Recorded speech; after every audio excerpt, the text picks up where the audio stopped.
fun to watch as things get underway here in Montmelon. The Italian.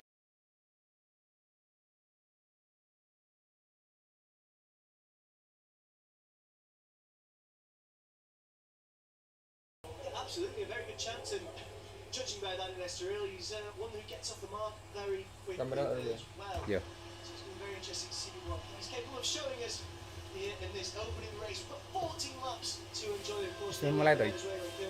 Iki rambut di langsung. Oh. Who's been really impressive over the course of his time in this paddock. We've seen him in so many races, really pushing elbows out. He's that Bang ya. rider, really aggressive. Sometimes pushing.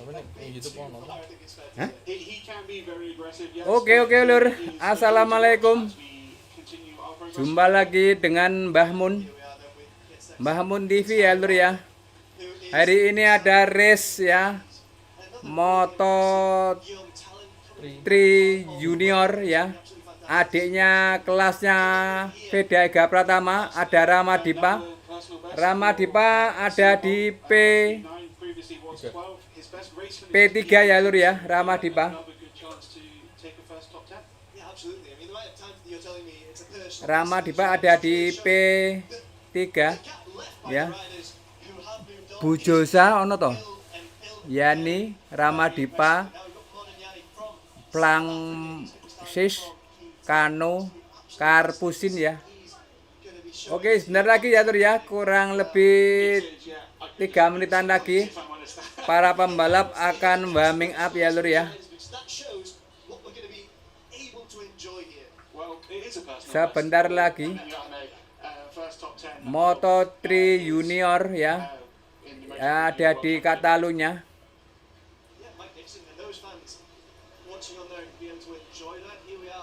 Kok iki stare apa beda iki? 16 tuh. Hah? Salah. Oh iya salah ya.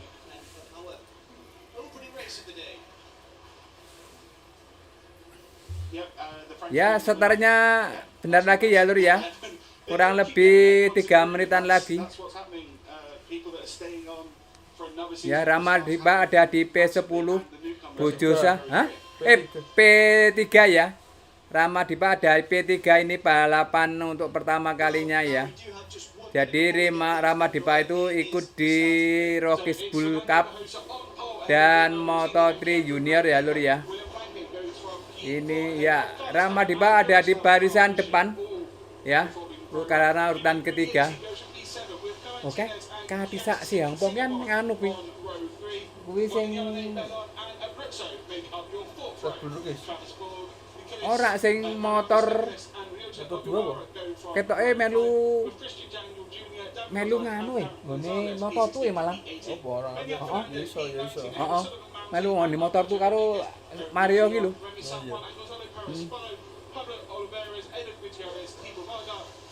Ya sebentar lagi ya, ini para pembalap sudah ada di titik startnya.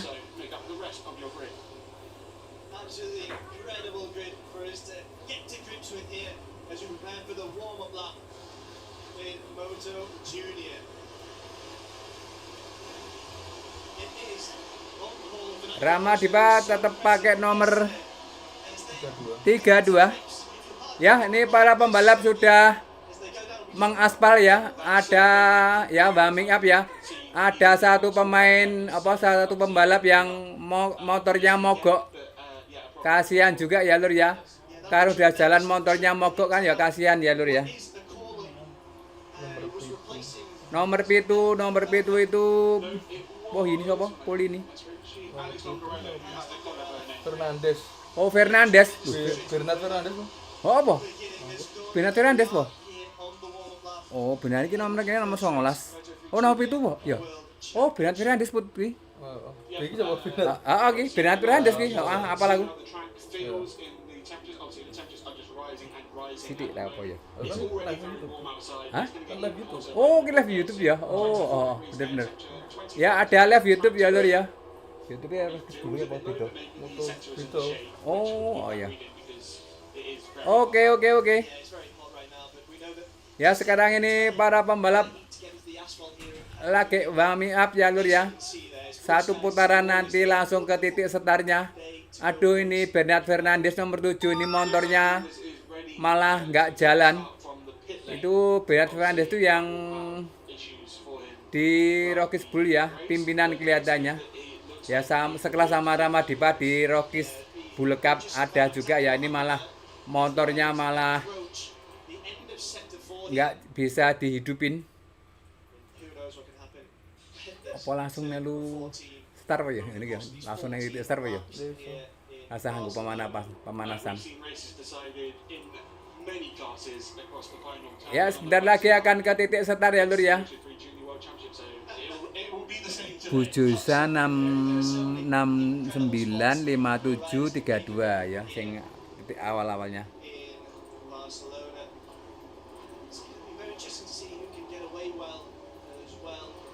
Ya ini para pembalap sudah sampai ke titik startnya.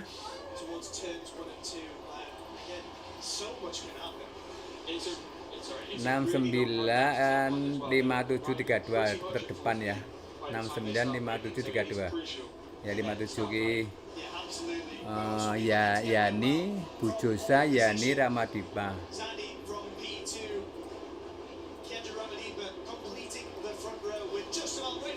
Oke, sebentar lagi akan disetarkan. Bendera merah sudah keluar. Ya. Wow, jejere Ramadipa cepet banget deh. Jejere. Wow, nomor 4 kayak berarti mau. Oh, Ramadipa sing kiri ting ya. Ya, Ramadipa ada di berapa? Sebentar ya lur ya, tak informasikan. Oh, Ramadipa ada di 7.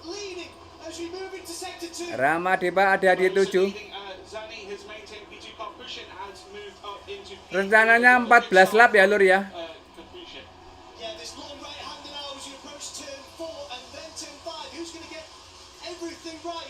Iya nomor 32 pembalap. Ada 32 pembalap ya lur ya.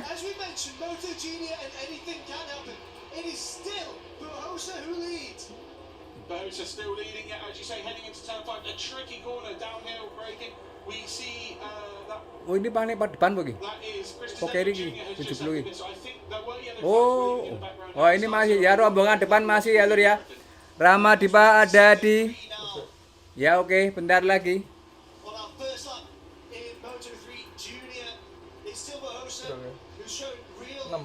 Ramadipa ada di 6 ya, 6 besar ya lur ya. Oh ya. Bujosa ya ini masih ya, Bujosa sama ya ini itu barisan depan masih bertahan ya. Ramadipa malah melorot ke 6 sekarang. Andrea Ramadipa ada di 6.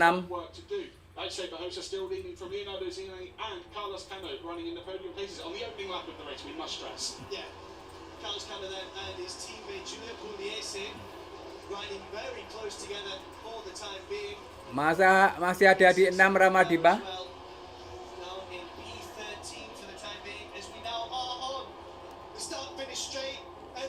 Langsung dong nyalip ya.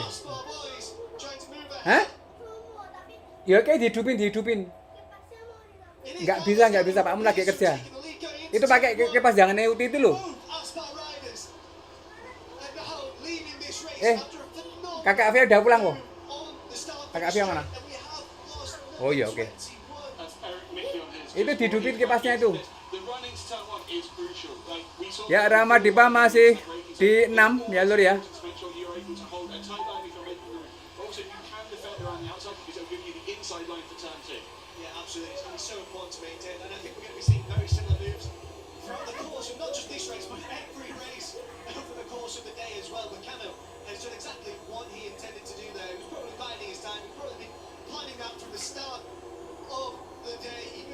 Masih bertahan di 6 ya. Oh ya ini Bujosa dia ini. Nomor 2 Bujosa. Ya ini masih 4 ya. Rama masih 6. Rombongnya banget. Rombongnya banget deh. Rama dhewe montore apa ya rupane? Oh, abang apa ya mesti ya. Oren iki kaya. Warna putih mesti. Kiandra masih di 6. Ya, nanti direncanakan 14 lap ya lur ya, sudah dapat 1 lap. But this literally will be crucial on Lap this kedua one. ini ya. Yeah, for the time being, they're still very much packed together here. There's no leading group. Wah, Bujosa naik lagi. Just trying to rock it ahead there. He does make move on the inside, but they're still on the run now to 2-1 here. It is kind of for the time being. Banget itu Now, colong-colongan nih. Is Wih, lah. he sort of taking the lead? Is he going to take the lead into turn 1? He is. Is anyone going to be able to strike back at turn 2? Not look. It doesn't. Ramadipa ada di 5. Ramadipa ada di 5. Cano in a good position still to take the fight. As Travis 7 sekarang. Turun lagi. 47.9. Yeah, absolutely brutal from Travis. Ini memang 32 pembalap ya, uyuk-uyukan. Getting the job Rapat sekali. through the pack, and it's now in P5. As you mentioned, Julian Pugliese has now taken the lead as well from Carlos Cano, his teammate, in that Aspar Blue. Just to note on board, he was the only rider in the 1 minute 47 last lap, so he's just been quietly getting on, but putting in incredibly fast laps as he moved up the grid. Now in P5. Yeah, absolutely incredible. Ya, Ramadipa masih ada di 7. Ya. Bujosa 4 tadi ya, ini 3 yang tadi pimpinan di 1-2. Bujosa ya ini 2. And Zanni's actually just got ahead of Cano as well for P2, but turn 10, heavy braking zone, it will all change coming into this corner. I'll hold you to that. Let's see what happens going into turn 10. It is the hairpin, it is Pugliese who's still leading. Ramadipa kayak mundur ya. Sekarang Ramadipa ada di 8 ya. Turun lagi Ramadipa ini. Ayo Rama. Was slightly offline through 10, but he's now going around the outside through 11 and 12 to try and make a move. And it looks like he has moved up into P4. That's an incredible move from the number 23. Incredible. Look at that. Showing fastest laps there. Travis Borg in the 147 still. Currently the only rider in the 147. Ramadipa sama Oh, Ramadesa mah turun sekarang 9. Waduh. Kok mudun-mudun. Just keep pushing. Travis Borg. What are you going to be able to do here on this slipstream? On the right into turn 1, Isi rombongan bagian jauh-jauhan banget nih. alongside Bahosa, can the number 69 defend? It looks like no. Borg's on the inside into 10. Jangan kenceng-kenceng ya. Dikecilin kalau main. Ini saya ada acara ini. Dikecilin suaranya. Kalau di dalam ya. Ramadipa di 9. Ketok Tapi serem ya. Kalau di dalam aja. Nah.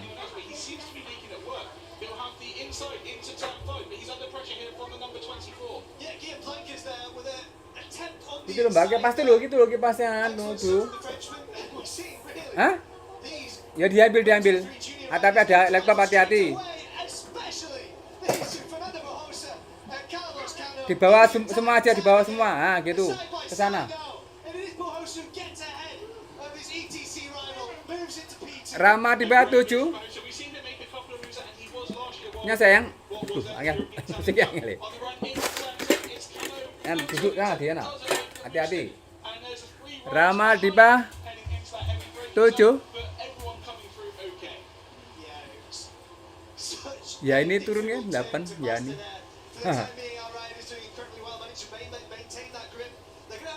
Ramadipa ini lemah rada abang apa ya? Warna abangnya apa ya? Warna birunya apa ya? enggak itu meneh. Oh, 7 meneh ya. Ramadipa 7 sekarang.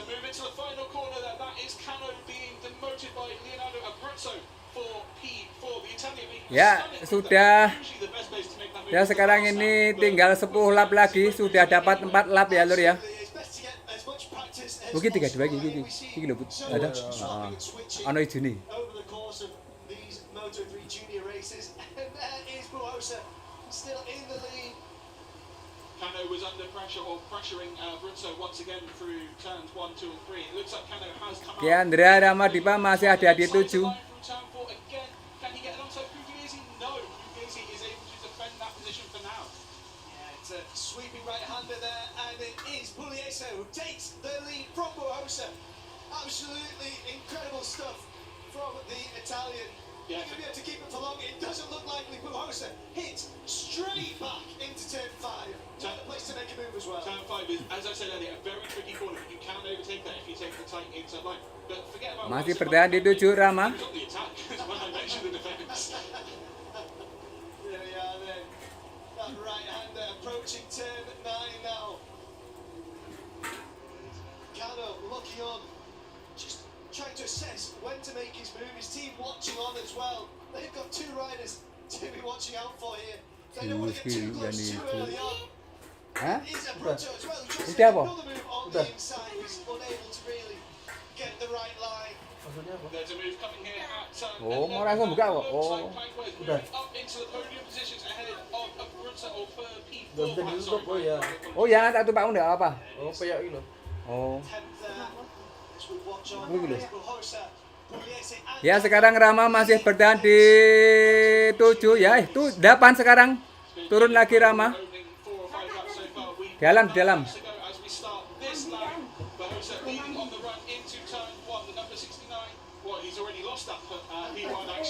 Nggak bisa robohan ngarep kok.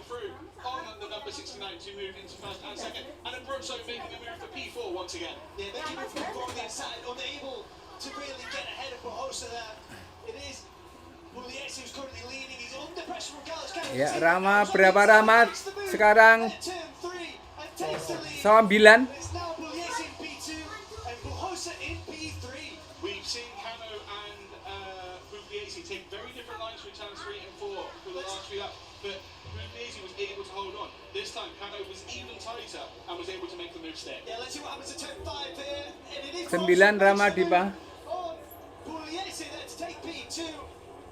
Kanu mapemu dicas itu, pakai itu dicas num, namun num. Num, kan mau mandi toh, dicas. Num, dengar nggak?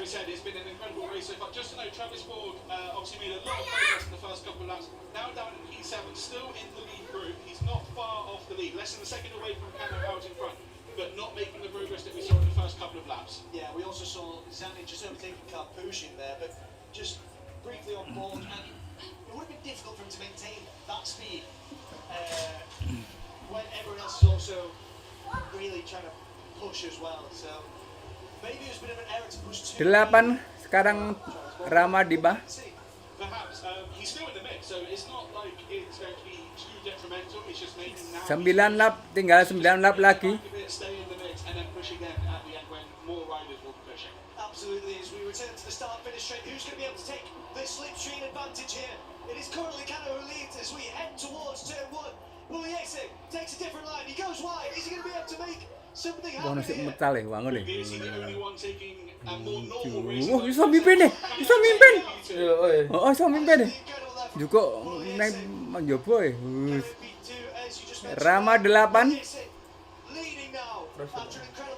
Kamu crash.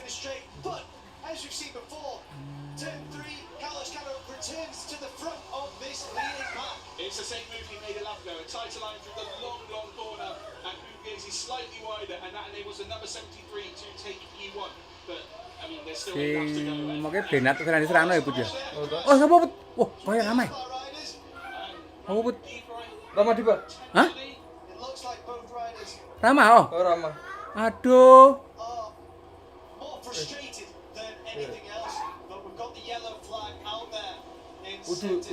Utuh. Oh ya, Rama 7 sekarang ada yang crash ya Lur ya. Wih. Hah? Travis. Oh, loro ya kayak. Karpusin sama anu. Oh. Kayak loro ya. Aduh.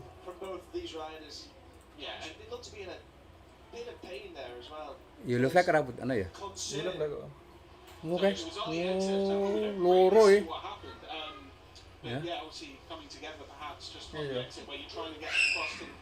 Iya. Lagu cek.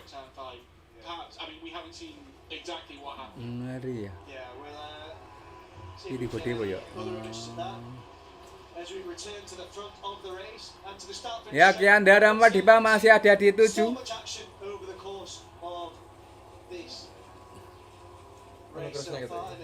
Hah? Data sih gini ya? Oh. Ah, iya. Monggo. Paket ya. Gila ya, apa ya?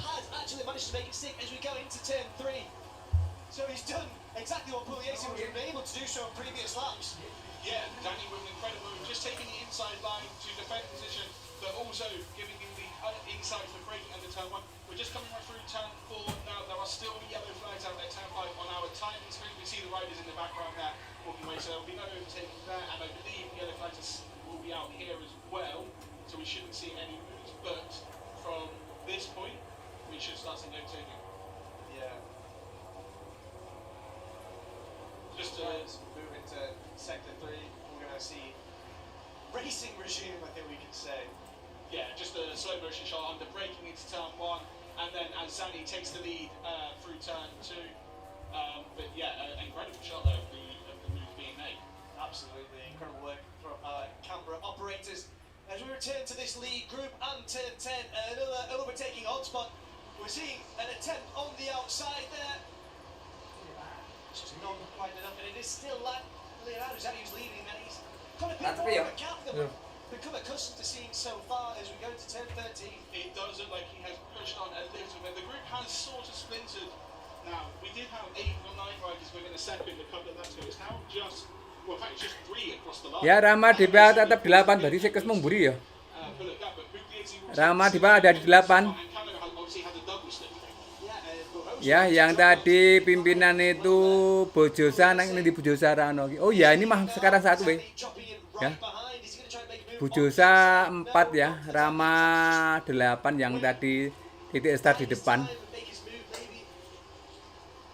We're just saying that the incident involving Carpucci and Borg will be investigated by the stewards after the race. We see Zani taking the inside line. He's copying Cano's move through turn 3. Pugliese able to defend, but not under braking in turn 4. Zani takes the Pitu Rama ya, Rama di bawah di 7. Moto3 Junior. Moto3 Junior. Going into turn 5, not quite close enough. But it is still Leonardo Zani who's leading. Wah, ini depan ini. Zani is still leading ahead of his competitor. We have now got the yellow flag in at turn 4, so if anyone does want to make a move there, obviously not on this lap as they've got past it, but in the following laps, all under green flag conditions now. As we go through turn 9 now, onto this shorter straight, approaching turn 10, another excellent spot to make a move. Is anyone going to try and go for it? Well, just behind them, we see Guillaume Plankes making a move on Fernando Bohosa. Masih di 7, Tiandra Rama di bawah. Straight away, Bohosa was able to hold a tighter line through the second part of turn 10, but that did give him the outside from turn 11, and that means that he has been demoted again by Plankes. Yeah, Plank, absolutely incredible stuff, managing to both defend and attack, showing us exactly what he's made of there. As again, we return to what is becoming absolutely crucial in this race. Ya, ini mah The start-finish Ricci straight ya. and the slipstream here in Catalonia. Again, just across the line, 3 riders. Kayak 3 ketok kayak. Jus Jus saiki. Oh ya iso. Ya tetep neng mburi itu. Iki Rama dibagi ana putih iki Jus. Apa masuk iki? Apa iki? David Gonzalez masuk. Pit kelihatannya. Here we back out with this incredible racing, 3 bikes side by side here. And it is Leonardo Zani who moves ahead, but not. Ya 5 kayak 5 lap lagi boh. Oh 5 lap lagi ya. Ya Rama di bawah di 6 sekarang ya. Sudah merasa kemasuk ini.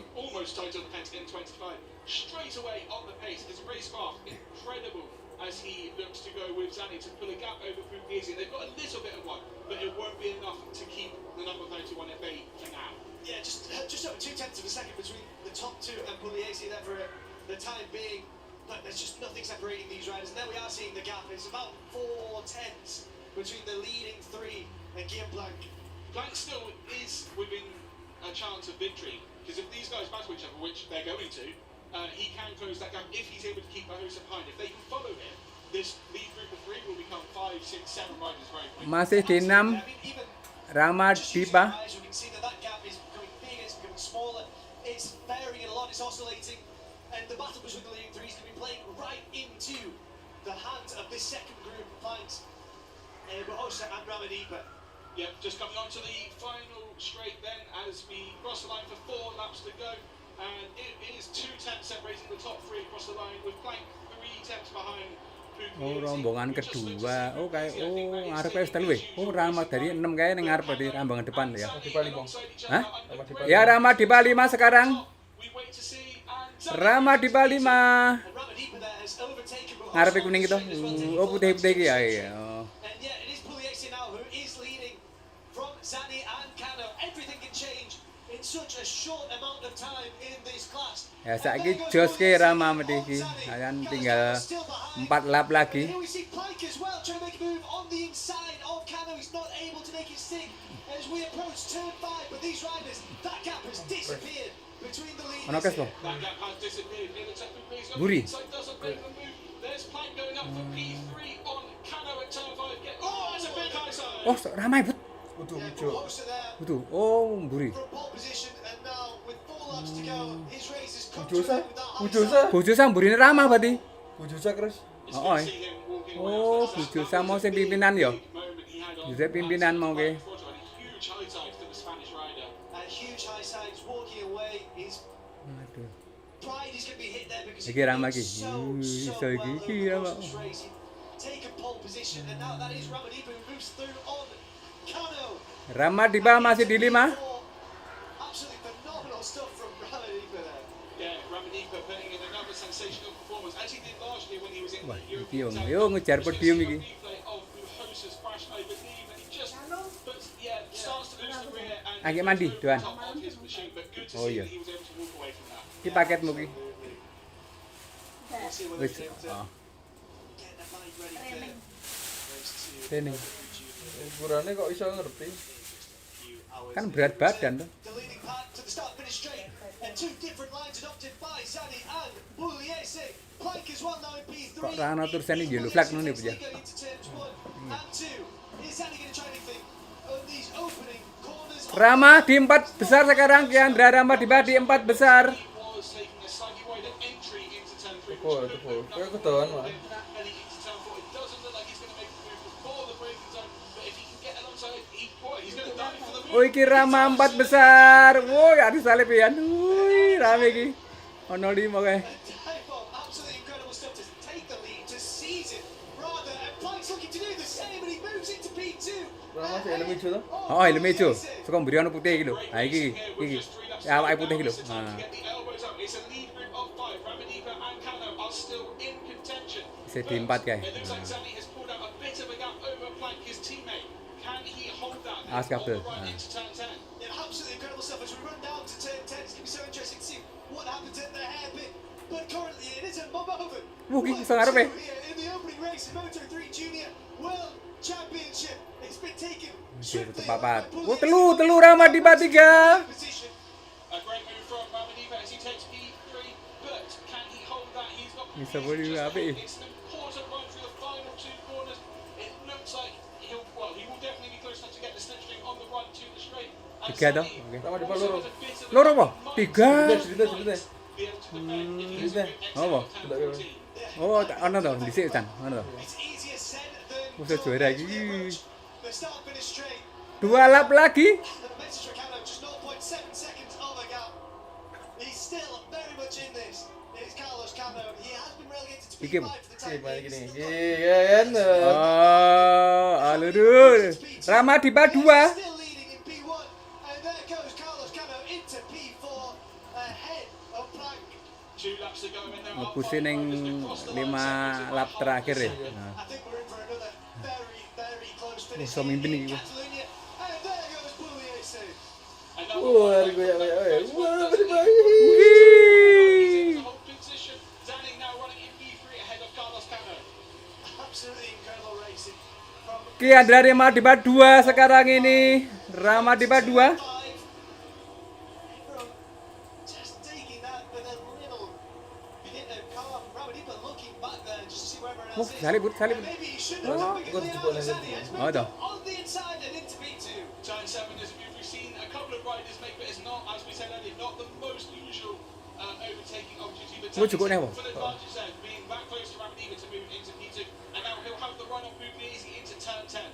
Let's see if he's able to make his move here going into turn 10. We've seen these moves made Tinggal before. ya Ya, ini. jebol And it's lagi. Ramadipa who does Itu it si on Cibo. the inside. Si Cibo? Absolutely incredible Oh, tapi stuff kejebol lagi. from Oh, Ramadipa. iya. He's not able to make it stick. Cukup lagi.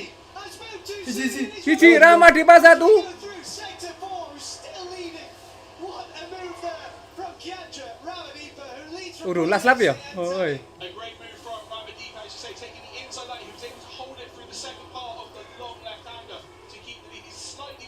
Ngapain? Cici ya, tapi gue medun aja. Kamu kebetulan aku? Heeh. Waduh.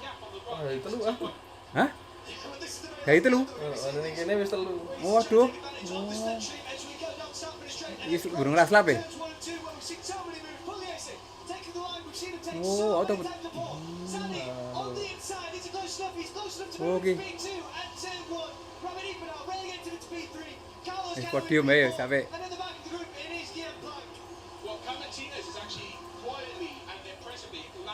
Ini wis laslap ya? Yo las lap. Oh ya.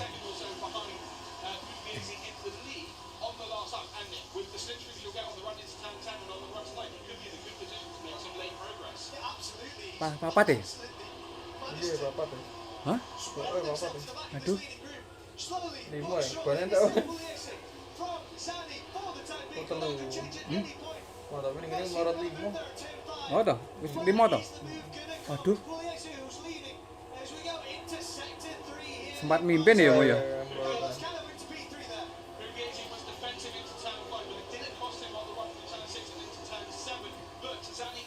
Ora podium berarti dia.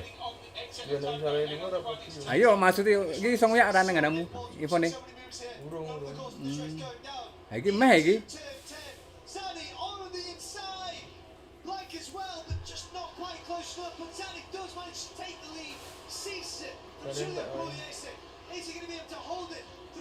Ara wis iki sarbi iki. Finish 5. Oh, finish 5. Ya Ramadipa.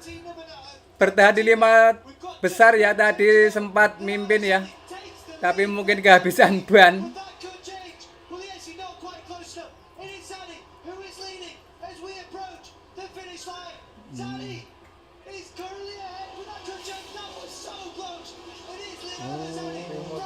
Lima ya.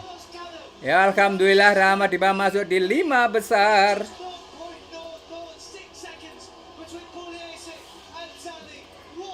Oh ya ini sih toh. Iya nih oh.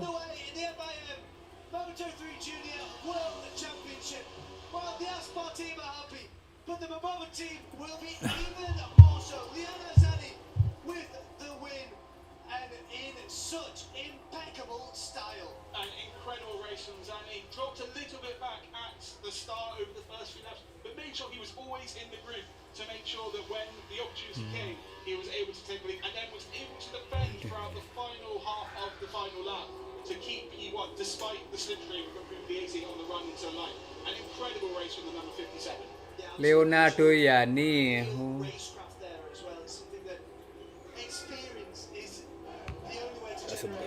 Mbah.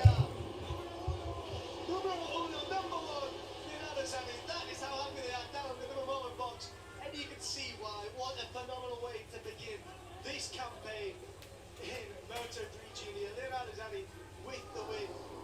But it was such a tough win as well. He pushed all the way by Pugliese, who finished in P2. He almost looks frustrated with himself, but it was a phenomenal ride from the young Italian. Absolutely incredible stuff. Well, it's a wave there, but Lelet. Terus banget bukanya. Oh, gitu. very happy to have achieved that. Carlos Cano looks much happier as well. His first ever race in this class, and there's the wheeling, or attempted a wheeling at least, to celebrate. We've seen him do it before, but absolutely incredible from Carlos Cano. A truly tremendous ride and an incredible way to get this season underway for the young Spaniard, who showed us what he was capable of over the course of his time in the European Talent Cup. Absolutely brilliant stuff from the young rider. Leonardo Zani there. Meh podium ya. Kentekan ya. Just Oke lur, itulah akhirnya ya. Ya ini Pugliese, Cano, Plancos, Ramadipa, Tines, Okiwara, Monon, Yane. Singapong ya dari Thailand nomor 9 ya. Dakosa 10, Abruzzo 11, Belon 12, Monsele 13, Nicolis 14, San Juan 15. Sudah 5 besar ya lur ya. as well. Giulio Pugliese with a phenomenal ride to finish P2. So close to finishing on the top step of the podium. Has to conform with a podium, but what a way to get the campaign underway for the CF Moto3 Junior team as well. 2 riders on the podium, Pugliese and Cano. Absolutely. Hari ini apa? Balapan apa? Hari ini. Moto2 race 1 Moto2 race 1 ya. Tunggu nih apa ya? jam 5 setengah jam nih. Oh iya, pasal pandang ya ada. Pandang ya apa dat komen apa. Orang komen iki. Ke Italia. Ya.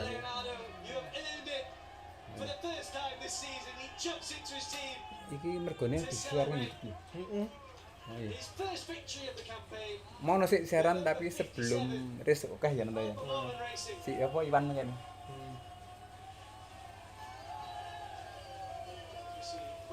Do the same there. 20 points on the board for the young Italian. A truly special moment for him. Bernard Fernandes crash. Terus Bujosa crash. Alhamdulillah 5 besar. Tak nyepak iki anu jam 5 toh? Tak nyepak iki. Ih. Carlos Cano in his first ever race in MOTO3 Junior. At first podium, and he's got plenty of reasons to smile. Just see the winning overtake there. Turn 10, absolutely incredible move. And managing to absorb the pressure and make it stick as we see the finish as well. Just 0.007 seconds, I think it was. 0.006. I'm seeing it confirmed on the timing screens here. Well, I'm not sure if he's confirming that it was him or just reasserting himself there. But absolutely sensational stuff from Leonardo Zanni. And we are just about ready to go down with Jack, who is ready to speak to Leonardo Zanni. Leonardo Zanni, what a way to start your 2026 season. An incredible victory here in Barcelona. How do you feel after that one? Yeah, very good feeling. The race was long, but I just did really great. And so I'm so happy. I want to thank my team and my family. And I want to say, yeah, you're my friend in Roma. Hello. Nothing is incredible. And race 2, I try to replay it another time. Thank you. And now in Italian for your fans back home. Sarà una gara abbastanza difficile, anche abbastanza lunga, dato che era comunque 5 mesi che non andavamo in moto, però siamo gestiti, cioè ce la siamo gestita molto bene, per questo sono molto contento. Io direi grazie a tutti i miei sponsor, soprattutto ai Talenti Azzurri, la federazione italiana, siete grandi. Voglio dire grazie anche al mio team, voglio salutare anche i miei amici a Roma che mi supportano sempre, solo alcuni, però grazie mille. Leonardo, thank you very much. Congratulations. Thank you too. Here we have the highlights from race 1 in Moto3 Junior World Championship. It was a race that didn't disappoint. We did see Daniel Jr. there in the mid. Mohosa was leading at the beginning in what was a hotly contested race at the front.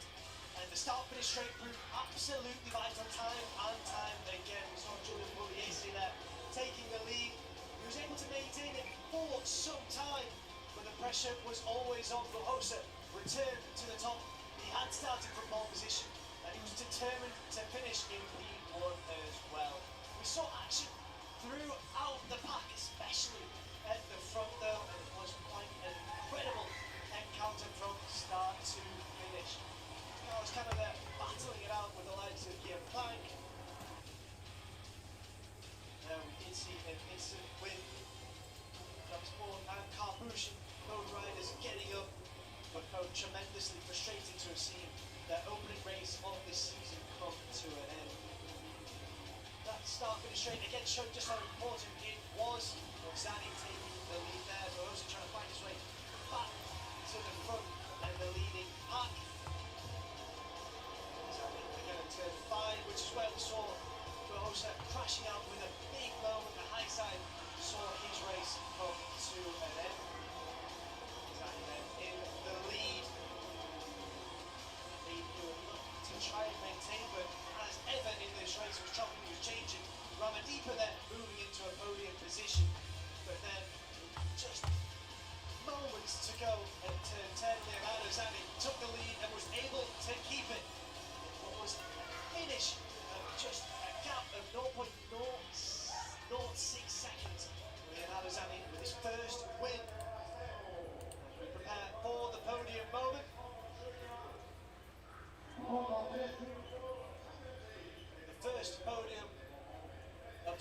2026 the MOTO3 Junior World Championship.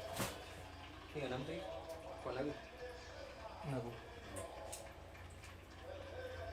So as we can see, they're just welcoming all of the participants onto the podium.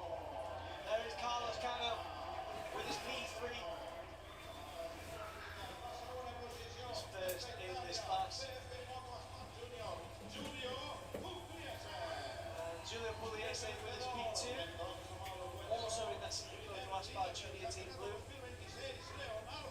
Our leader after race one, Leonardo Zani, take the top step on Yeah. the podium. We will be hearing the Italian national anthem.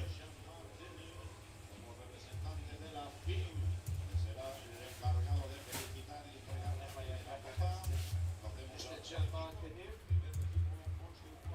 presenting the trophy there. Y es Juan Vicente Serna.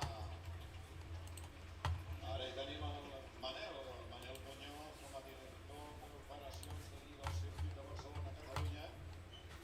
Mira el circuito y felicita que está venga ese aplauso para Carlos Cano.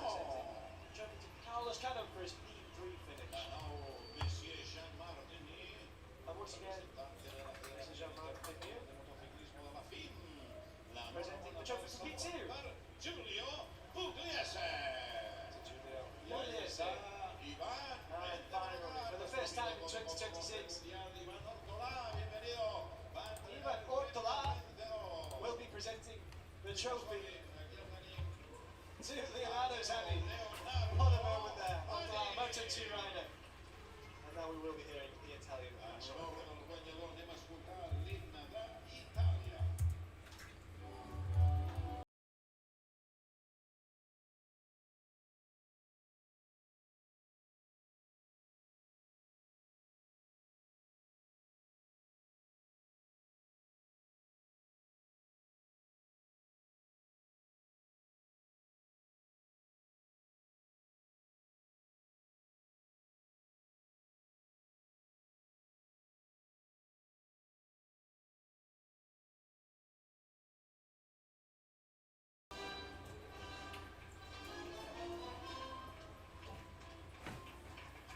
There we have it, then a round of applause after the Italian national anthem. Well, Zani did say he was molto contento, molto bene after his opening win. 25 points on the board for the Italian rider as they celebrate on the podium. The first podium of 2026 in Moto3 Junior. And what a race we were gifted there, Jack. You couldn't really ask for a better way to start a new campaign, could you? That was 14 laps of excellent racing from everyone on the grid, and Zani, as we said, dropped a little bit back at the start, but had enough in hand just to stay in that group, and then when the opportunity came, he pounced. Yeah, it was absolutely incredible stuff from Leonardo Zani. Now we do have the final results. Leonardo Zani then with the win, followed on the podium by Julio Pugliese and Carlos Cano in P4, Guillaume Planck, and it was a phenomenal ride from him as well. Leandro Ramadiv in P5, Venezuelan Kim Martinez in P6, Ojiwawa in P7, Mondial in P8, Singapore in P9, that costed P10, and Butso in 11th, Bayon in 12th, Southern Mountain in P13, in 14th it was Nicolas, in 15th San Juan, and then Gabrielli in 16th, Perez in 17th, Enriquez in 18th, and Pablo Olivares in 19th, Gutierrez in 20th, Tibor Varga, Hungarian, in 21st, Mignot in 22nd, Russo 23rd, Sorowiak 24th, Fernandez 25th, Pilata 26th, Christian Daniel Jr. 27th, and Fernando Bujosa 28th after that high side. Dan Gonzalez 29th, Carbush 30th, Travis Paul and Eric Galen in 31st and 32nd respectively. And then we have the rider standings after our opening race. Well, no surprises. After 25 points, it is Zani who leads, Pugliese behind him, and Carlos Cano, our last rider on the podium, Planck in P4 with 13 points.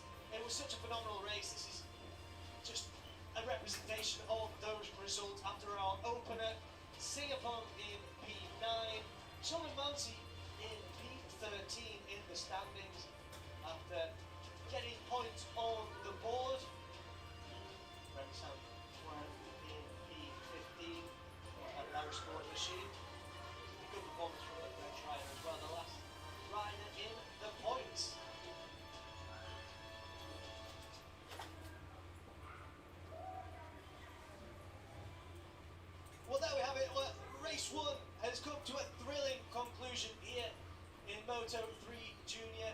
decided by just 0.006 seconds right at the very end, and it was Leonardo Zanni who comes out on top after race 1.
The 2026 Moto2 European Championship is ready to go at the circuit, the Barcelona Catalonia, and the opening round could hardly set up a more compelling contest. Iker Garcia won here 12 months ago in the stock class and steps up this season with something to prove.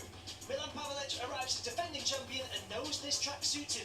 But with new faces, renewed rivalries and 14 corners of technical complexities to navigate, nobody is handing out anything today. It's time to lay down a marker in month below. Round 1 of the Moto2 European Championship is underway. The 2025 Moto2 European Championship was one for the ages and began in chaotic fashion in Estoril.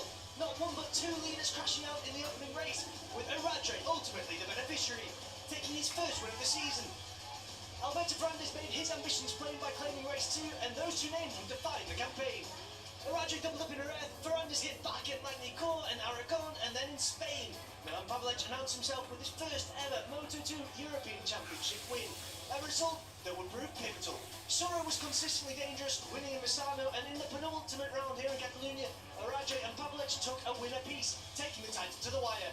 In Valencia it came down to one race, a crash from the leader Ferrandis on the final lap, handing Pavelec for victory and the championship by just 4 points.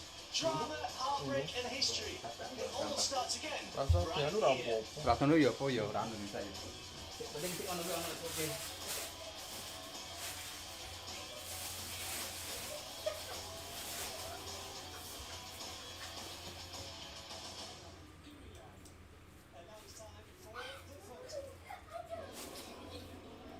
Familiar voice there. 31 riders in Moto2 this year, some of the best young races in Europe. This is the Class Moto for 2026. Pavelec here as champion, the pole turned 4 points and Valencia into a miracle. Radre, the man that miracle was taken from, is back. And Eric Fernandez, who put his machine on pole 3 times in a row now, arrives as someone that no one can afford to ignore. It's time for Moto2. An incredible race for sure. Here in Barcelona, the sun is shining. We're waiting to see what the Moto2 class has in store for us today. My name's Connor Doty, and I'm here to enjoy proceedings with you alongside Jack Amy. Yeah, another incredible race coming up as we watch on or look at the iconic Montserrat mountain here or just outside Barcelona. It's going to be a hard race for these riders. Temperatures are still rising, 26 degrees air temperature, 15 laps on the Moto2 machines. It is going to be a tricky race. Time management, as always, key. But we've seen incredible racing here in this class before, and today will be no different. Yeah, absolutely. From the beginning of action today, we've seen the track temperature go up by 3 degrees. So, as you mentioned there, it is getting a lot warmer out there on track. What kind of effect that's going to have with the tyres remains to be seen as well. There's some Iker Garcia fans there watching on. Good place to watch on for. Just looking down on the grid, a good viewpoint for the start coming up in just over 10 minutes or so. Yeah, absolutely. It has to be said, we've seen so many fans here over the course of this weekend, especially yesterday, but today I have been taken by surprise. It's been incredible to see so many people here, to see what is honestly such fantastic racing in the FIM Motojunior World Championship. There's a reason why they're here, because they're going to be bearing witness to history and see the stars of the future. But a day out, a Sunday, at this track, with this kind of weather, I don't think there's anything that can beat it, Jack. No, not at all. I just came back from Parc Ferme after the opening race of the day, and the paddock is heaving. You've got people in the stands watching on, so it's great to see so many people have come to Barcelona to watch, as you say, the stars of the future. Yeah, and speaking of stars of the future, what the stars of now and arguably the past are also here present. Yesterday I saw Jorge Lorenzo was here, Joel Kelso was in the paddock as well, and we just saw Ivan Urquela presenting a trophy. I won't say to who, no spoilers here, but there is a lot of people here enjoying the racing, and it's fantastic to see that. It's not really a surprise to see too many riders coming here. A lot of, obviously, European-based riders will be in Barcelona because there's plenty of tracks to train at, or motocross, etc., etc. But we just look at Eric Fernandez here on pole, and we can see and hear from him after taking the win.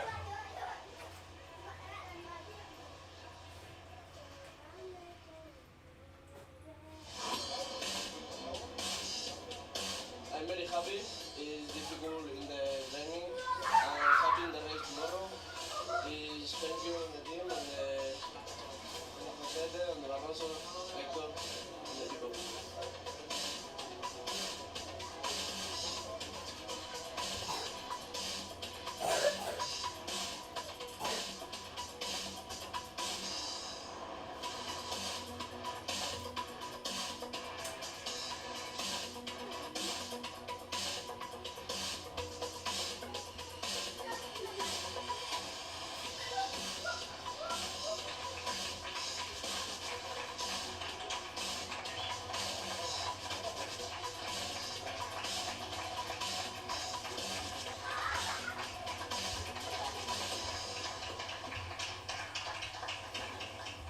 Eric Fernandez then on pole and very happy to be there, as he will tell you himself.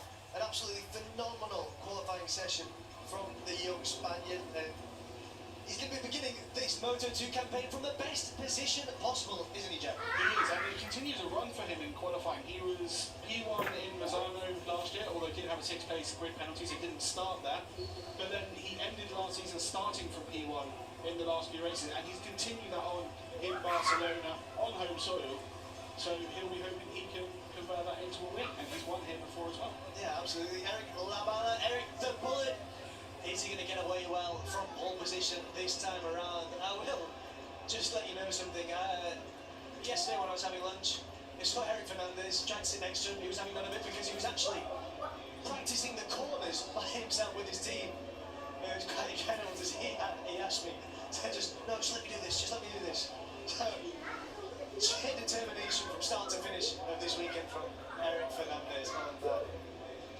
It paid off for him as well. He came in pole position. He'll be on pole. He'll be joined on the front row by Dennis Fogier, obviously a very familiar name to anyone that loves motorsport, in particular the MotoGP World Championship, of course, the Italian, a very familiar face. As you said, yeah, familiar to anyone who's watched Moto3 and Moto2 in recent years. Fogier coming into the Moto2 European Championship and a front row in his first qualifying session. You can't really do better than that, can you? I mean, you can get pole, of course, but he'll be thrilled to be on the front row. He's put himself into a fantastic position to try and get as many points as possible in this opening race of the Moto2 European Championship here at the Circuit de Barcelona, Catalonia, and what's sure to be an incredible race here in Moto2. So what who knows all about incredible racing in Moto2 is our reigning champion, the number 44, Milan Pavlic. That AGR team machine. The pole was absolutely sensational at the end of last season, which isn't to denigrate the start of his campaign, but I don't think, if I'm honest, I expected him to come away as champion after the opening rounds, but he did so. He proved me wrong in such spectacular style. Just what a rider. Yeah, he was a slow burner last year that came through and took the title. Switched suspension manufacturers from this year, so they had Owens last year, Showa this year, and will be started off tough, is adapting to new components, but has found a feeling now with that bike. Switching up winning machinery, eh? Not sure. We just saw there Unai Arantxe, who Pavlic denied at the last. He looked on course for it. He looked a sure thing for the Moto2 European Championship crown, but it was denied because nothing is sure in this class whatsoever. Here we have our P5 starter, Javier Palomera, on that Yamaha machine. Yeah, P5, middle of the second row start for the rider from Valencia, looking for a good result, and he's got a good starting place to do so. Absolutely. Very interesting to see what the Valencian rider is capable of delivering from the middle of that second row. He'll be followed by Francesco Mongiano, an Italian rider we've also seen quite a lot of in this paddock. Very impressive rider. With the 49, very interesting choice from one Italian rider. Might have eyes on another one.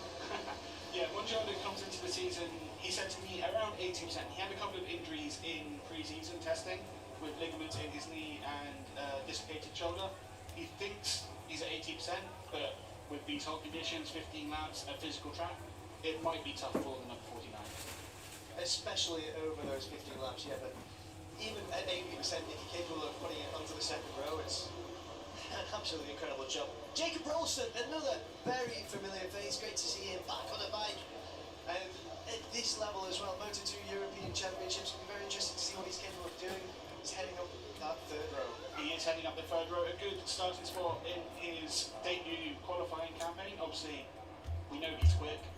Whether he can adapt quickly to Moto2 European Championship racing, we'll find out over the next 15 laps. It's actually a question that I'm very interested in the answer of.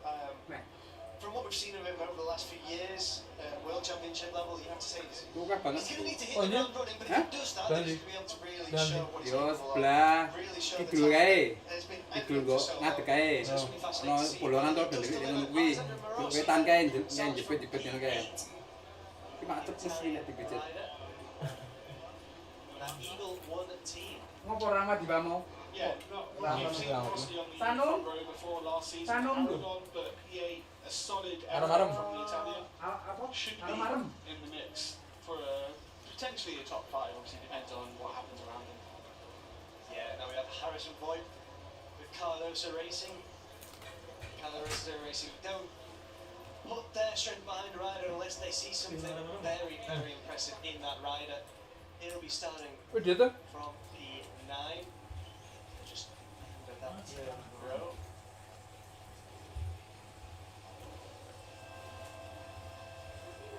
Putih di balik ada apa? Turun langsung. Turun. Ayo. Kaku ora kok iki iki Well, we are just about ready to go then. Here is our Tunggu, starting mau grid. taruh As we marah? said, Eric Fernandez from Ya, pole. On the kita front satu. row is also Fed Foggia and Pamelin. Maraggio, Palomero and Mongiano on that second row behind them. Now we've got Jacob Ralston, Alessandro Morosi and Harrison Voigt, as well as Facundo Gambia, Marco Lumayan Gambia and begitu. Stefano Nepo. Moto3 jam berapa ya? Sudah ya. Who obviously came Tadi Moto3 juniornya sudah.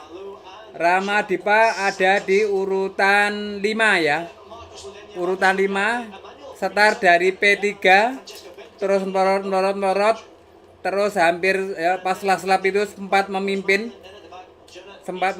di itu tengah-tengah race ya, tengah-tengah akhir last lap itu.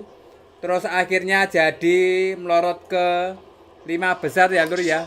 Alhamdulillah ya tidak crash ya. Yang penting bisa finish di P5 ya Rama Dipa ya. Nanti race kedua jam 19 malam ini ya lur ya. Nanti yang kedua. Sekarang ini warming up di Motor2 Junior ya. Tapi wakil dari Indonesia tidak ada ya lur ya. Begitu. Obviously, you can't change anything at this point. If you feel like it's not as you would like, but you have to adapt. And a lot of these riders will know how to adapt and how to progress, even if things aren't 100% comfortable for them. But this lap just crucial to understand where the track is. Yeah, absolutely. As you say, you do have to adapt. That's also part of the formation of a rider. I mean, many of these riders out on track right now will have aspirations of getting to the MotoGP World Championship, Moto2 World Championship.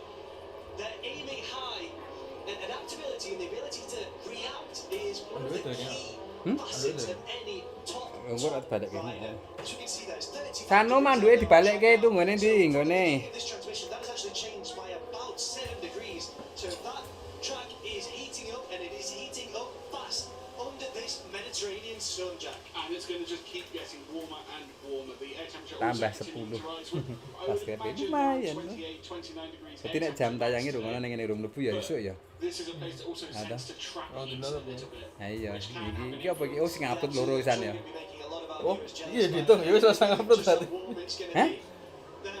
Jadi nek iki dihitung ya rasa upload tuh berarti. Oh iya. Garing lele wae. Iki loro sing pertama, lap pertama karo kedua ya. Heeh. Oh, iki ngopo to kok ndak anggo telu kan Ben aktif toh. oh nek aktif nek telu ki wis aktif ya. Oh ya oke. Berarti dadi ya. Someone who doesn't like a lot of heat Oh, will get ini. loose by the Mediterranean. SPP 532. Yeah, we are on the warm-up lap then as we prepare for the opening race. Ya sekarang ini Moto2 juniornya lagi warming up ya lur ya. Start to finish. Nanti sebentar lagi akan ke titik start ya. Tapi tidak ada wakil dari Indonesia. Mau bandar enggak wi? Itu nganu spring bed. Moto2 riders. Bantal oh ya. Pinter. Before we get underway, Kok dicuili?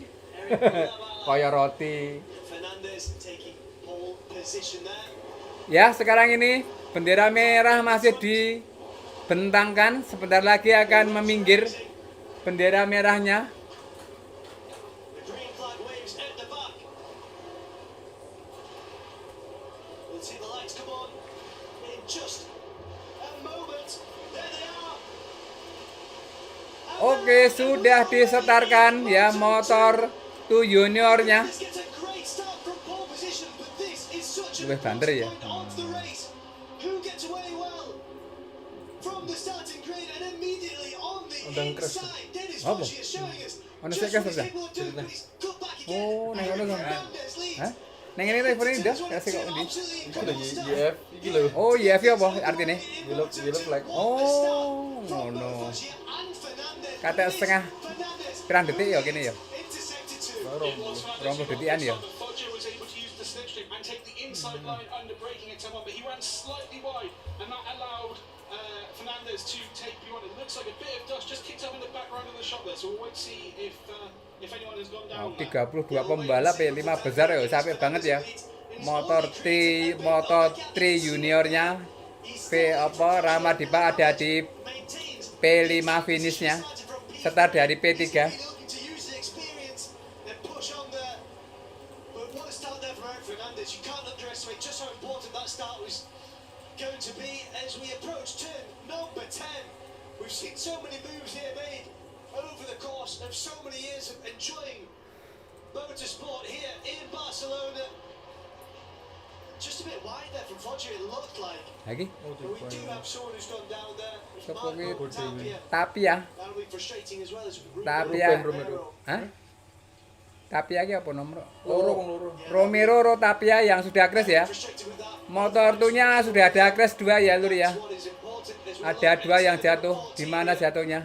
And we approach the finishing line for the first time over the course of this race. Fernandez built a gap of 7/10 to Foggia, basically from turn 2, because obviously he was behind. Kendaraan ban po ya ramamu ya. Gara-gara ya, bodoh. Oh, they're trying to move there. Yambias on the inside of Mongiano. Good move from Yambias to Oh, move mau up ikut into, ini 15 Pro 15 po 16. originally up 6 Kudune places. 15. Oh, kayak ming sak saya tak lap ya. As well, up 5 places up to P11. Yeah, absolutely incredible stuff from these riders. A great first lap. We'll just see Unai Radre there looking to make a move as well on Francesco Mongiano. What's going from back? Itu datanya di layar ya lur ya. Monggo kalau mau mengikuti ya. Crash meneh. Ada yang crash lagi ya, di crashnya udah ada 3 ya yang jatuh ya. Like next time around in turn 4 should Bantu banget ya. it looked like that was the last bike to be cleared up. Okay, as we approach sector 3 then. Unai Radre up into P4. It looks like Radre potentially got ahead of Yambias, probably at turn 5. Obviously we didn't see it, but the number 10 now defending from the number 94. That is Emmanuel Brinton's bike back in the pits. Okay, thank you for informing us. And there goes Milan Pavlic on the inside at turn 10. He gets ahead of Dennis Foggia. What about that from the pole and our reigning champion? But it's a battle that is playing into the hands of Eric Fernandez. It is a battle that is playing into his hands. The Spaniard just edging out a gap now. It was at the last timing point 0.939. Pavlet obviously very close to that as well as he passed Foggia. It looks like at this stage, obviously we're very early in this race, it could change.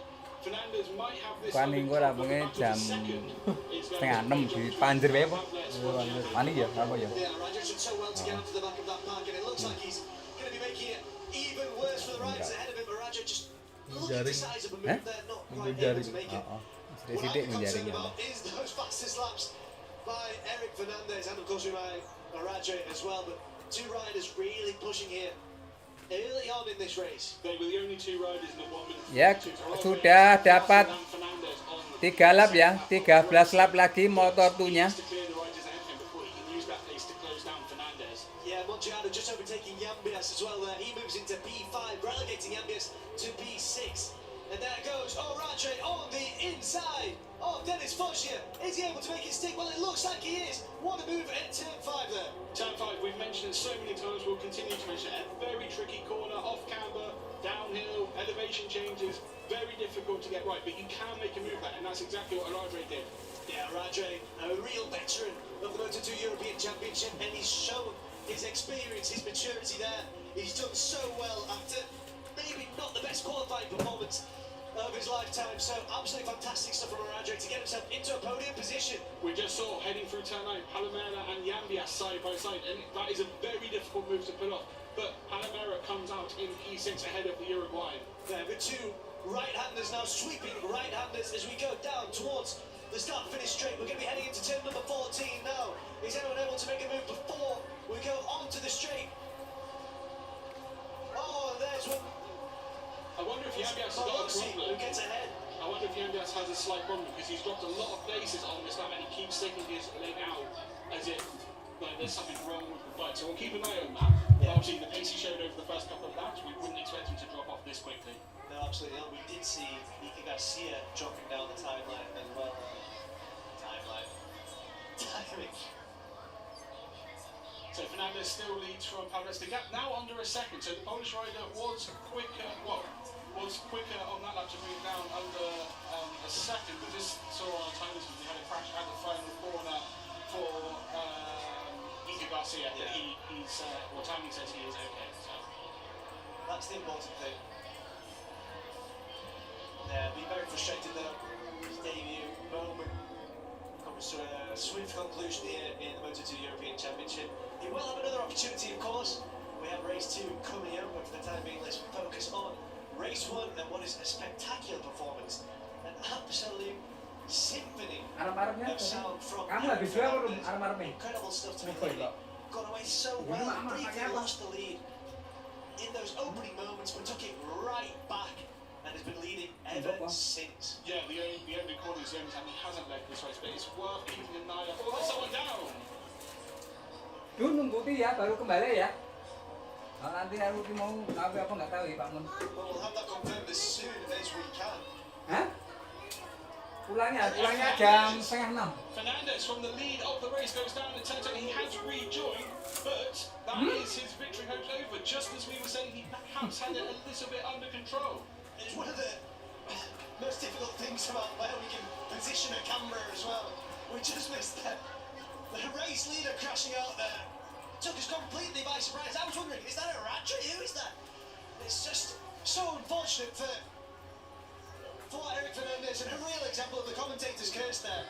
Yeah, he's rejoined the race in 23rd place, although he is just making a move on Max Toff to move up into 22nd. I think it's down to business straight away, doesn't Yeah, it? straight down to business. In terms of points, he's around 6 seconds away from Nalu in P15.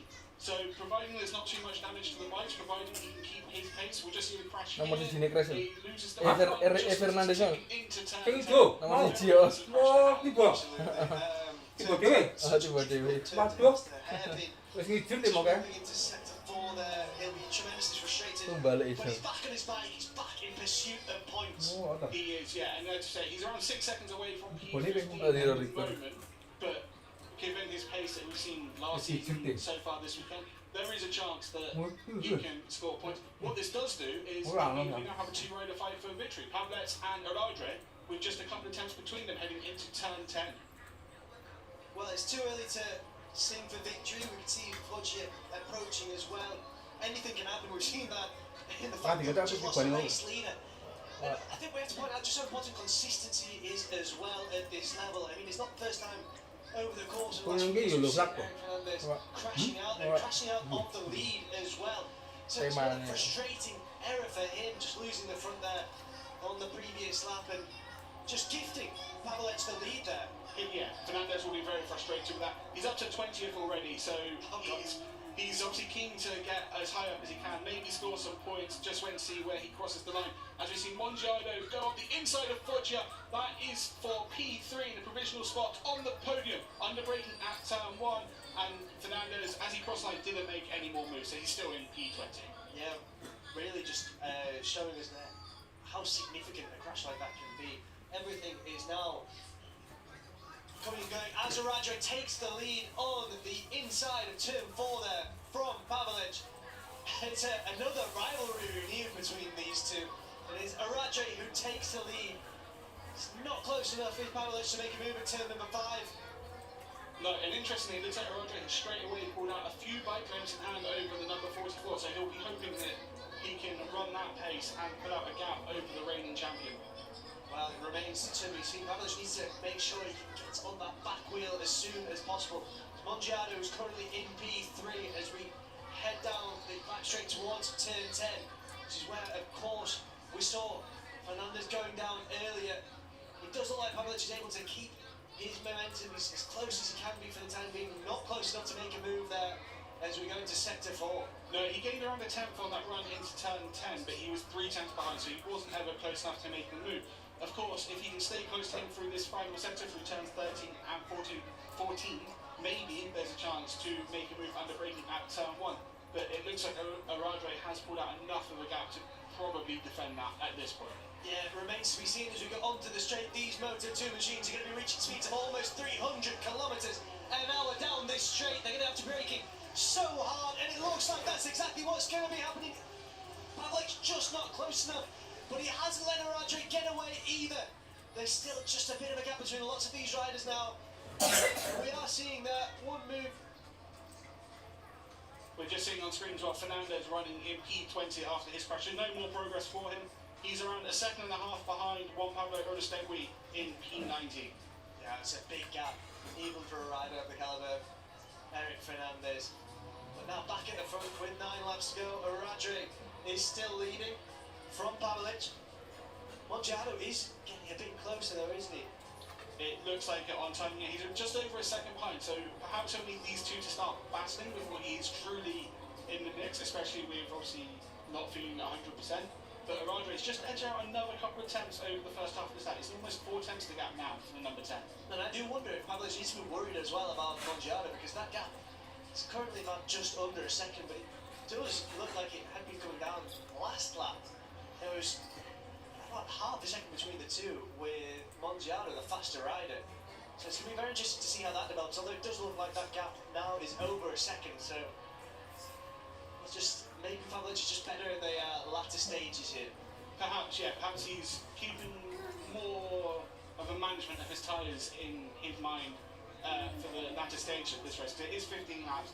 The tyres, it's a physical track.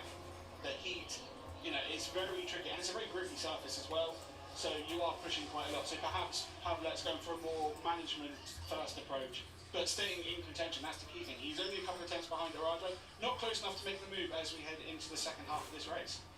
No, not close enough to make the move just yet, but that could change at any moment as we head into sector 2. Just see Fernandez in the background. It looks like he might try and move on Aristotle. Mau No, super it's not bubur close aku. enough. Obviously for Fernandez, there's no point taking too many risks. He's going to score a couple of points at max, but he will want to fight his way up through, and maybe at turn 3 on the inside, Absolutely. barges his way through to move up into P19. Not taking any risks there. Absolutely incredible from Fernandez. He looks to make up that earlier crash and looks to plough his way through the field as much as he can. He made up a lot of time there over the last couple of laps. I think there was a gap of almost 2 seconds that he managed to reduce to nothing and actually make that overtake early in this lap. And just to keep you up to date on how far away from the points he is, he's around 3 seconds with 8 laps to go. He could be on the back of David Leao in P15 by the last couple of laps, you would think.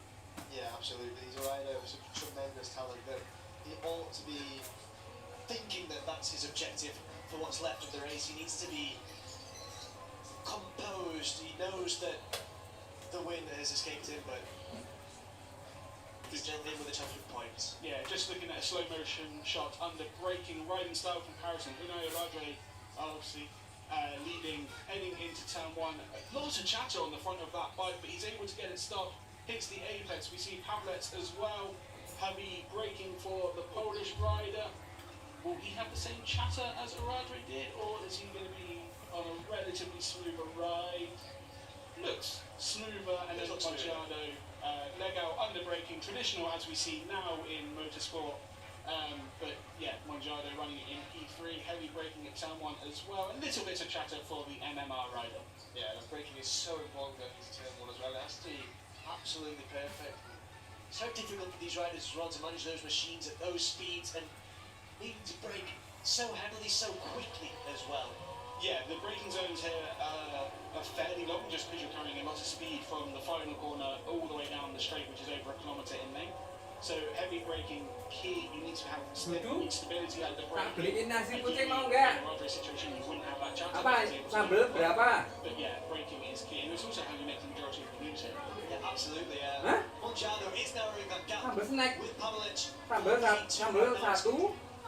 Seems to be averaging out Kata berapa? 0.8 of a second. Satu kok dua? Monjaro edging closer and closer. I don't think we should be cueing the drum music just yet, but Sembilannya there's apa? plenty of time. We've still got 6.5 laps here to enjoy Ya, in ikut aja, yuk. Moto2 in this opening race of the season in the European Championship. Yeah, so just over 6 laps to go. Di tas, HP-nya di tas. Between him and Pavlic is staying Duduk the di same, tas, to be HP-nya fair, di it's tas, around 3 biar or 4 tambah. times each lap. Ganti, So ganti, maybe ganti. Rodri is also just able to manage his tyres. Hah? But we see Ya, Fernandez oh ya, ya. he's now up to P17, just a second Nggak and a ambil, half Bang. away from the point. So my prediction of a couple of laps to go, slightly. We are back on the start-finish straight then. It is still Araje who is leading from Pavlic. It's going to be very interesting to see how much time Pavlic can make up here. They're both on the brakes there as we go into turn 1. The gap looks like it's been narrowed ever so slightly, but not enough. But there's still plenty of time for these two riders. Araje would have thought maybe that he would be able to escape, but Pavlic not giving an inch there. Just a couple of bike lengths maybe between the two riders. Yeah, the gap did come down on the long straight, but that's to be expected with the slipstream that Pavlic has. But still over 3/10 heading at the last time. Points at Radre.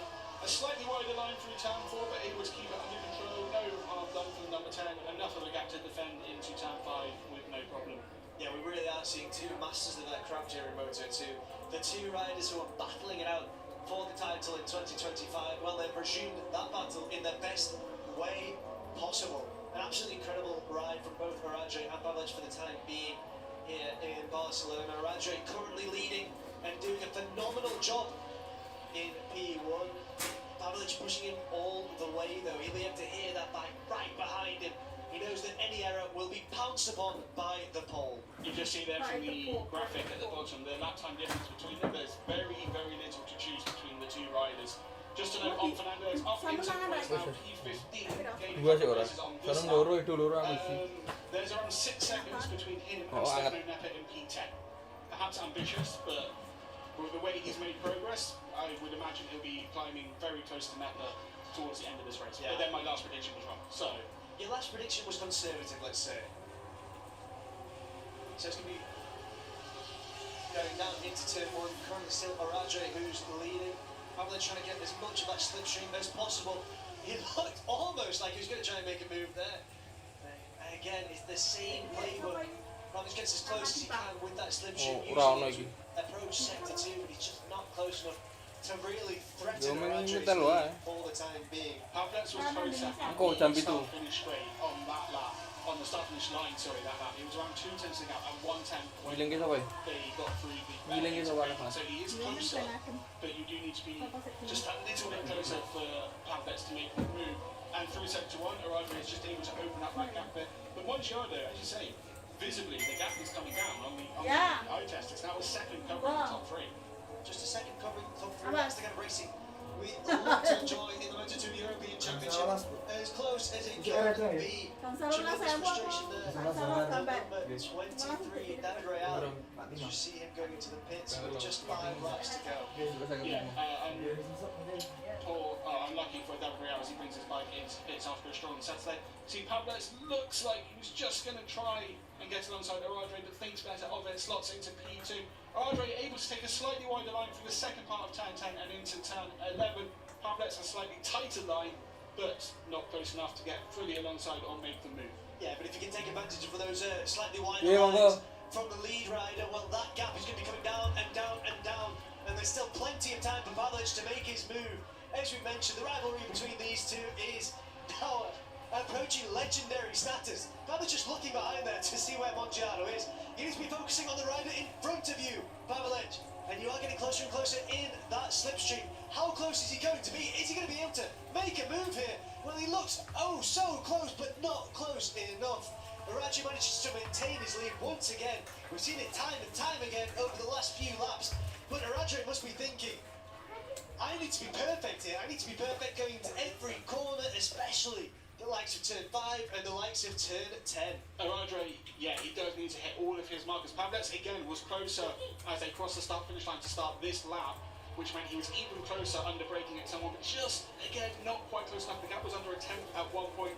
Again, Aradre looks like he's been able to stretch the gap out over this sector, now over 2 tenths, but Monjado now just 7 tenths away from P1, so the number 49 is closing in on these two. Yeah, Aradre also, just on that left-hand turn 5, he's just absolutely perfect going into it, so Pavlic isn't going to be able to see anyone there, I don't think, as Eric Fernandez moves up once again. He's moving into P13 now at Marcus Denny's expense. So absolutely incredible stuff from our former race leader who crashed out and is now had to plough his way through the field and is doing so effectively with a combine harvester, because that is sensational stuff from the young Spaniard. Yeah, Fernandez is now 4 seconds away from Neto with 4 laps to go, so probably unlikely that he'll catch the Italian, but he's only, well, he's less than a second away from Nardis ahead, and Rossi Moore is 2 seconds ahead. Everyone who's watching and listening, obviously we know that Jack Amy's predictions tend to be conservative. So, judging by that, I would rule out Eric Fernandez in a podium position at this point. I think that's very ambitious, Connor. Deliberately facetious. Just on the run is someone, it looks like Pablo's underbraking at turn 1, moves into the lead ahead of Aradre. Absolutely incredible stuff. Well, it's been coming for a long time. He's been sizing it up for several laps. Has Milan Pavlic, our 2025 Moto2 European champion. This time he was close enough. He took advantage of the slipstream on that start-finish straight and is now ahead and is already pulling several bike lengths ahead. But Onaraja is not going to be giving up. He's been relegated to P2 for the time being. But for how long? And that has also worked perfectly into the hands of Francesco Mongiano, who is now very much in this battle for the win. What a move there. Let's take another look. Well, they took different lines this time on the inside. It was the pole who pulled ahead of Aradre, and this rivalry is one that I am going to savour all season, just as I did last year. Yeah, if anything, if 2026 has anything to go by from this race alone, it's going to be a huge battle between Pavlets and Aradre. And as you said, Mongiado is at half a second covering the top 3. Pavlets a couple of bike lengths ahead, but Mongiado is all over the back of Aradre as well. So the fight for the podium, I mean, the fight for the win's not over, but these 3 will fight for each podium position. Absolutely, we're going to be seeing that and enjoying that and relishing it for what's left of this race. Just over 2 laps left. It is currently Pavlic who is leading. Now into turn 14. The sweeping right hand and onto the start, finish straight. This time it's going to be Aradre who can try to take advantage of the slipstream, or even Mongiado, but Pavlic is really pulling away there. He's just surging ahead as we go towards turn 1. Who's going to be heavy on the brakes there?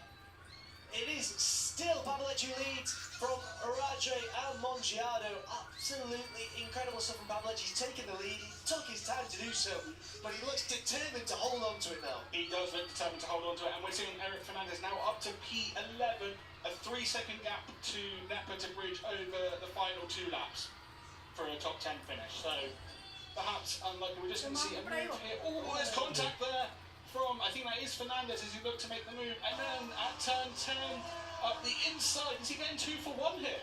That is, no, he doesn't get 2. It did look like 2 for 1, and a bit of a moment under braking as well, and we see the damage to the fairing or the side fairing of his bike that he's managing, but yeah, climbed up from almost last after his crash to P11.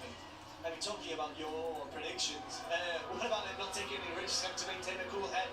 He's certainly not done that there, has he? No, he hasn't. He has been very ambitious, very aggressive as he's fought his way into the points. Now we are at turn 10 and it's still Pavlic who is leading from Aradre, and Mongiado seems to have dropped a bit further back there.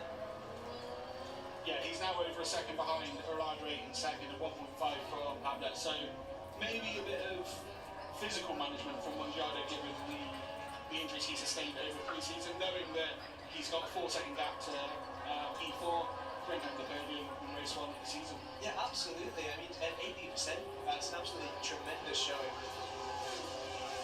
It is heading on to the final lap then, and it is Pavlets who's got a 7/10 of a second lead over Aradre, so definitely no moves into turn 1. Pavlets really just needs to hit his markers and keep this under control. Yeah, he's done so well to do exactly that. Since taking the lead, and Milan Pavlic, he's shown us exactly why he is the reigning champion.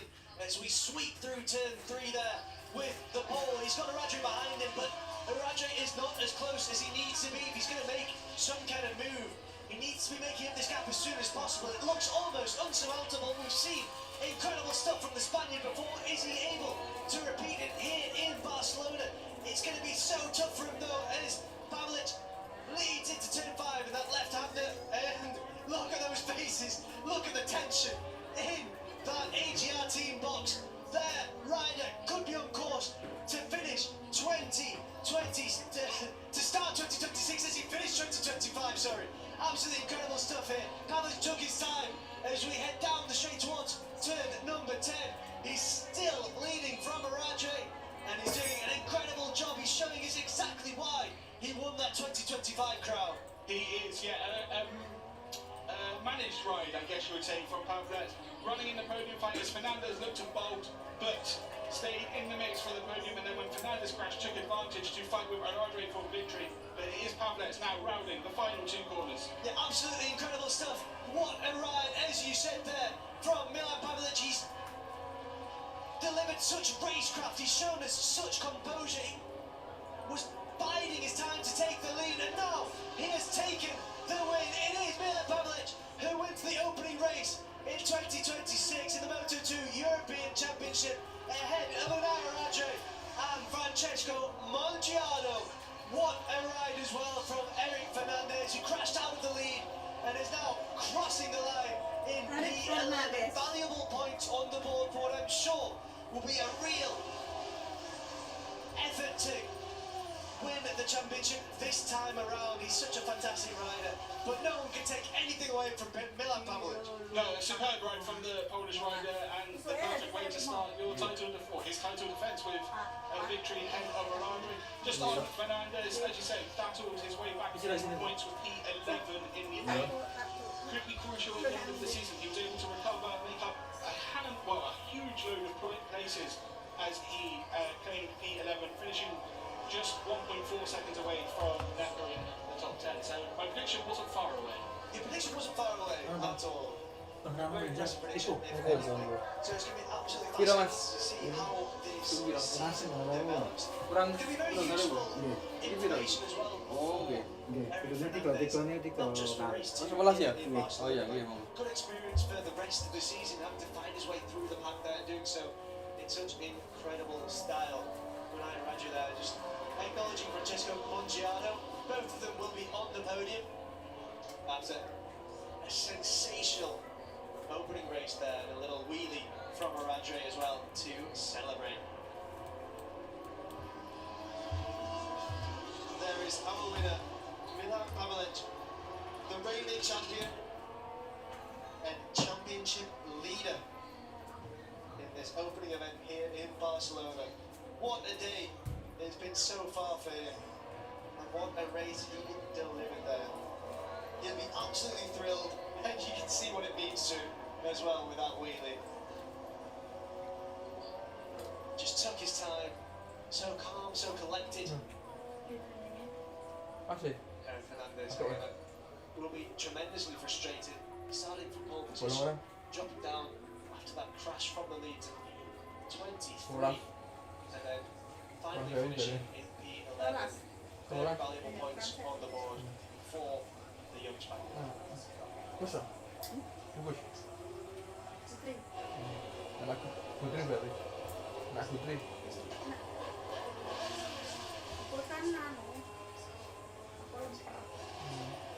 Well, worthy applause there for Eric Fernandez. As we move on to Parc Fermé, we will be hearing from our winner Milan Pavlic shortly. For the time being, let's just enjoy Saiki. these riders, relish the first podium of the year. Mesti karo bapak dhewe. Absolutely incredible podium. Jalan di satu menit. What an incredible ride. Makan ini nggak kok apa? For our entry of podium finishes. Catalonia GP at Motojunior. Kelihatan di ting, mulai setengah itu. Oh, no suaranya. Watching on. Oh. Rangan lu kok melakukan ini. Enjoyed it as well. To get as close as possible to proceedings in part for me. There we can see the young Polish rider. 25 points on the board after the first place finish. Just being congratulated by his team. They'll be absolutely thrilled with that. Started from P3. Didn't actually take the lead until we just had maybe 4 laps to go.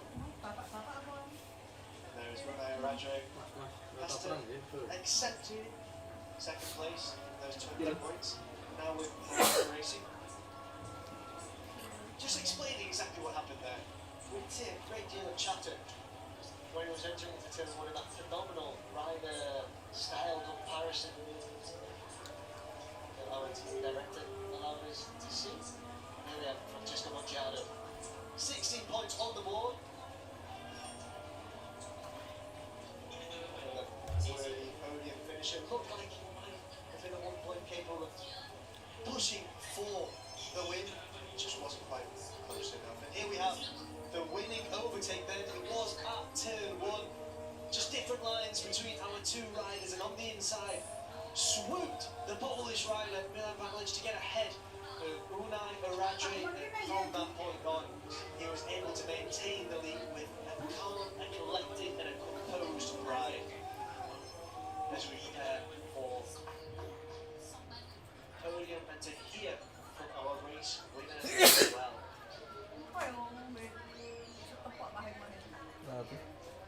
The fans there enjoying the shade here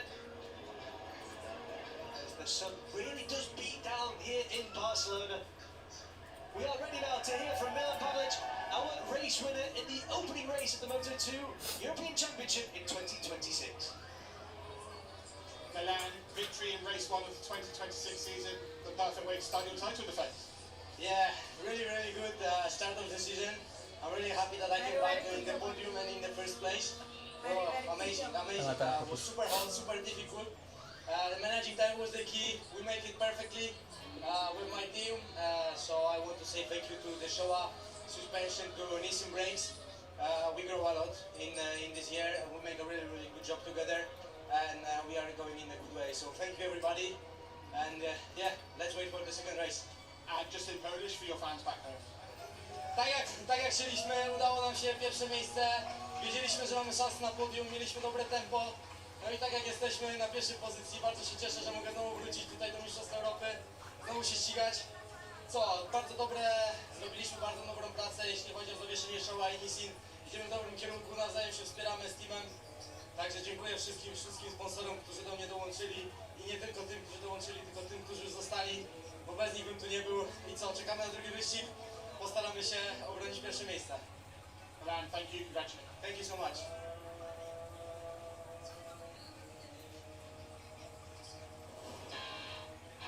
Here we have the highlights then from race 1 of the Moto2 European Championship in 2026. Eric Fernandez stormed away from pole, briefly overtaken by Dennis Foggia, but he was able to reclaim the lead straight away in what was a high-octane encounter in Moto2. Fernandez storming away. We saw some no moves from the likes of Mongiano as well. There was Mbah, our reigning champion, just making the move on Dennis Foggia there to claim P2 in a battle for the podium that would go on from start to finish. Unai Radre as well, showing us exactly what he's capable of at turn 5 there, making the move and making it stick as well. We then saw race leader Eric Fernandez crashing out of the lead, but he did manage to rejoin and did incredibly well to find his way back through the pack and into the points as well. Dennis Foggia and Mongiano battle. so important for the Spaniards to get points on the board. Back in the front, Radre was leading until this minute at turn 1. When Milan Pavlic managed Aku to sambil loro, seize the lead and lead iki sambil telu, to give up seng loro, hanum. Aku sambil loro aku. his 2026 campaign exactly as he finished his previous one with a phenomenal win at 25 points on the board in race 1. Oh ya, klek toh. Isi harus nenek itu nonton. Apa? Oh dari ibu. Ono sik nonton. Dari lima. Hah? Tunggu. Oh ya, apik. Here we have then the Klek, klek ya. for the first race Eso libur to, Lek. in the Moto2 European Yeah. Championship in 2026. Itu anu. And what Bukan, moment it is Nek for jelas sih all of these idola riders, kali sama. beginning with Francesco Tapi itu Mongiano, the enggak Italian. ngomong idola kan. 16 valuable points for him. Itu lah saya bro. Unai Rodri with his P2 finish. 20 points on the board. They'll be very, very happy with them, despite that late overtaking from Milan Pavlic, Sing di bomo yo pi. who will take the top step. Saya nyusul dari 11. Hah? Di boning 20 dari 11. Woi, template poin ya? Apa ya? Kok so dadian aku ya? Hah? Kok so dadian yo? Some of his Oh rivals. ya, jelas ya. Ayo banter aja lah. Makanya kan dari nomor 1 tuh. Sakle bani ganti lah ya. Yo ora langsar ngaspal ngriki lho. Tapi langsung mlebu nah. Trophy team. And once again, the third place trophy for Francesco Mongiano to enjoy.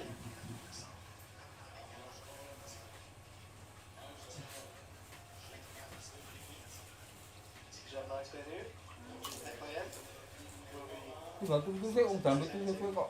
the trophy Ano apa for terus second mau terus. place to Unai Rodri.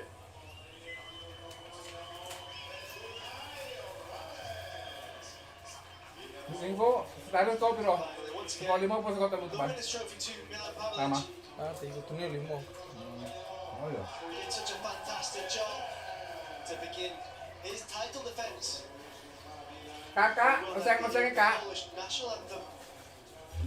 Something we're not used to last year. Iya.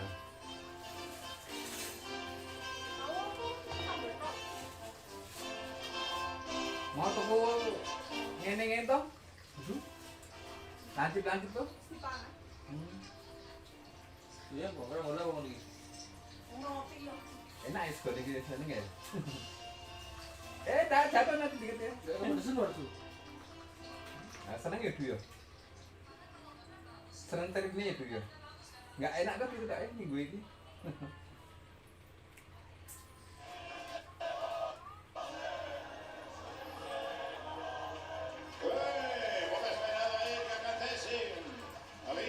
That was all the words there. Milan Pavlic, very important that he does as well. A fantastic move for him as these riders enjoy the Prosecco on the podium. Thoroughly deserved. They can't enjoy it just yet because we've still got race 2 to look forward to in Moto2. But for the time being, well, there we have. There we have a sip. Enjoy it. Enjoy it. Why not, Milan? Why not? We'll be taking a look at the standings now as well. So these are the final race results. It was Pavlic with the win, followed by Unai Rodri and Francesco Mongiano on the podium. Burrows finishing P4, Palmero in P5, Dennis Foggia finishing P6, Jake Rawson in P7. Good performances from both, Harrison Boyd in P8, Jimbert in P9 and Stefano Nepa in 10. Then we had Eric Fernandez fighting all the way back up to P11 after that early lap crash from the lead. We had Nalus in P12, Rossi Moore in 13th, Ludenia in 14th, Santos 15th, Venturini 16th, Uriarte in P17, Yambias in P18th, and Uriostegi in P19th. In 20th, Van Treat, Declan van Rosmalen in 21st, Toth in 22nd, P23 Del Olmo, P24 Aizen Gold, 25 Gabriel, 26 Iker Garcia, 37 Emmanuel Brinton, and 28 Marco Tapia. In 29, Ruben Romero.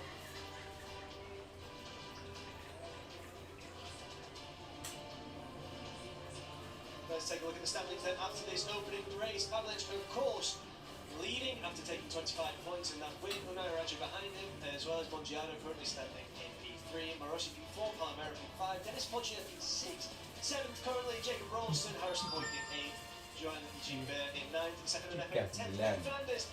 Didn't manage to get points on the board, that means it's a P11, now losing 12th. Moore 13th, Ludenia 14th, and Joan Santos in P15.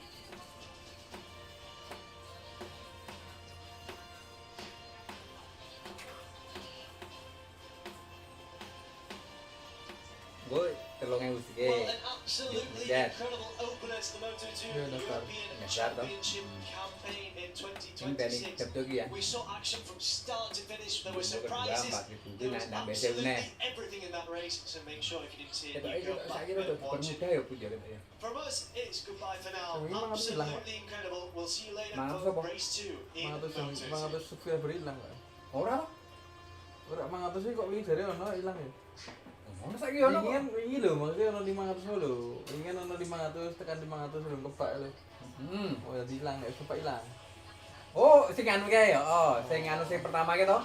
Sing kaya sing ki moto. Oh, ilang kae oh. 500 hilang. Oh, saiki sing menuju ke 1000. Wes. Wes. Ngombe aku. Kapan deh? Pas ngopi Bang, golek Mbah Mugiti. Mau aku ketok yo makan lho. Tak cek mau lho ora akeh banget sayangane ya to. Tapi ono.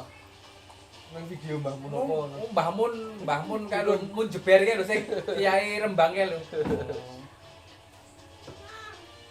Hah? Hah? Enggak mau. Ora ono. Mana Bapak Tri? Ikane ra ono ya nambah.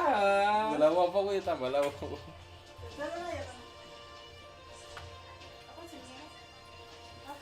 Ora dodol sing anu kae apa cetrol e. Ora ono. Ora ono edu, diimbangkan. Ya nganggon aku ya, aku ya. Iki ono isine nya, dukunnya. Cetrule ya, sing penting cetrule karena nggo enak ya cetrule. Tak kasih sambal tapi itu nasinya dihabiskan lo ya. No. Oke.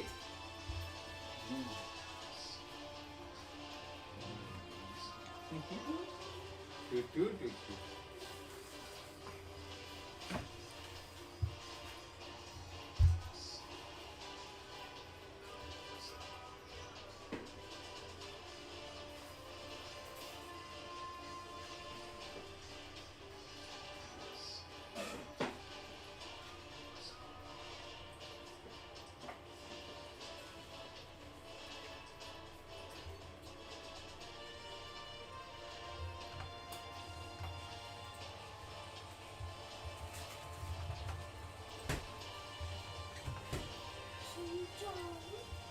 Dudu suka terinya. Kakak belakang aja sana sampahnya. Enggak usah ke situ. Tinggal motor nih. Mau enggak?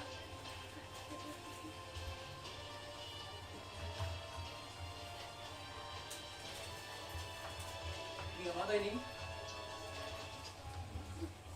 Hati-hati. Kanum itu. Oseng-oseng.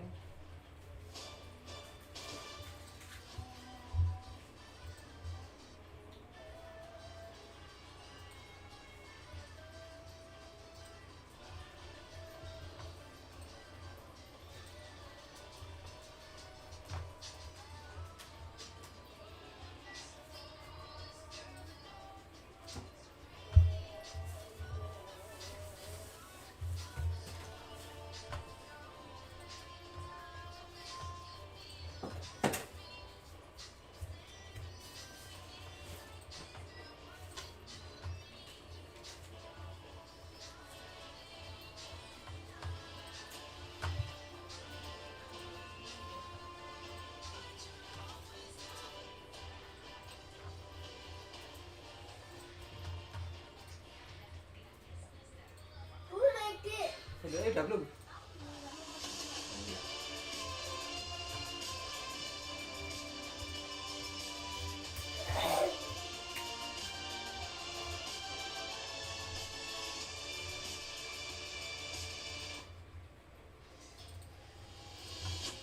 It's a new look Moto4 European Cup for 2026, and the first chapter is about to be written right here at the Circuit de Barcelona, Catalonia. 55 riders and a single race to establish the pecking order in round one. This is where the future of motorcycle racing begins. The youngest, most raw talent on the Motojunior program, always something enormous to prove. This circuit's 14 corners will test every one of them. In this class, the margins are fine and the racing is never predictable. It's time for the Moto4 European Cup.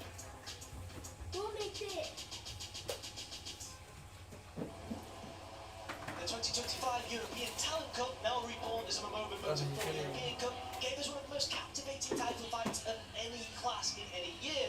It started in Estoril, when then champion Carlos Caro crashed out in race 1, handing Fernando Barros the win and igniting a rivalry that would run all the way to the final corner of the final race. Caro got his own back in race 2, but neither man gave an inch after that. We saw new race winners in Alvaro Lucas and Alex Longarella, the latter with a photo finish. Kendra Ramadipin produced a stunning victory in Magny-Court as well, as the championship pair cancelled each other out before Bahosa bounced back to win in Aragon. Caro then dominated in Misano with back-to-back wins, put himself in the driver's seat and seemed set to regain his crown, or retain it rather, but Valencia had other ideas. Caro crossed the line first, only to be disqualified on technical grounds. Bahosa was champion by 5 points, one of the most extraordinary finales this championship has ever seen, and we are sure to see more in 2026. Here we have then the Moto4 European Cup photo opportunity for 2026. We've seen a number of exits, so we've got new names filling the front rows. Alvaro Lucas, so close to the title, is still here, for example, and hungrier than ever. We've got the likes of Lorenzo Bertelli, who will be on pole here in Barcelona. So it's going to be an absolutely incredible group of riders to see in action for the very first time in the Moto4 European Cup. Yeah, it's going to be a thrilling encounter here. The only race of the weekend here in Barcelona. It's a track that always provides good racing, especially in this European Talent Cup / Moto4 European Cup class. Long straights, heavy braking zones, fast corners, slow corners. It has everything to challenge these riders to the full extent. Yeah, absolutely. Well, let's stick with the new nomenclature, Moto4 European Cup. And what a phenomenal way to get things underway here. It's getting warmer and warmer here in Barcelona. That track is now 15 degrees hotter than it was at the start of proceedings here in the opening round of the FIM Motojunior World Championship. As we look on at Montserrat there, the iconic Catalan mountain, absolutely unique in the world, as is the quality of the racing in this class. The Moto4 European Cup, it never fails to deliver, does it, Jack? No, it's there's action everywhere you look. It doesn't matter if the field's spread out, you can be looking at turn 1 and turn 5 and turn 7, and you need to watch all 3 corners. It's that sort of race. Arguably a commentator's nightmare as we look at the qualifying. So I'm very happy because this is my fourth position here, and it's incredible, it's amazing for me, and I think that I did an incredible lap, because this is the record, the new best lap of the circuit, so I'm very happy. I want to say thanks to my team for the incredible job that they did today, but also yesterday, and now let's keep calm for tomorrow, and yes, I'm ready, and we will see.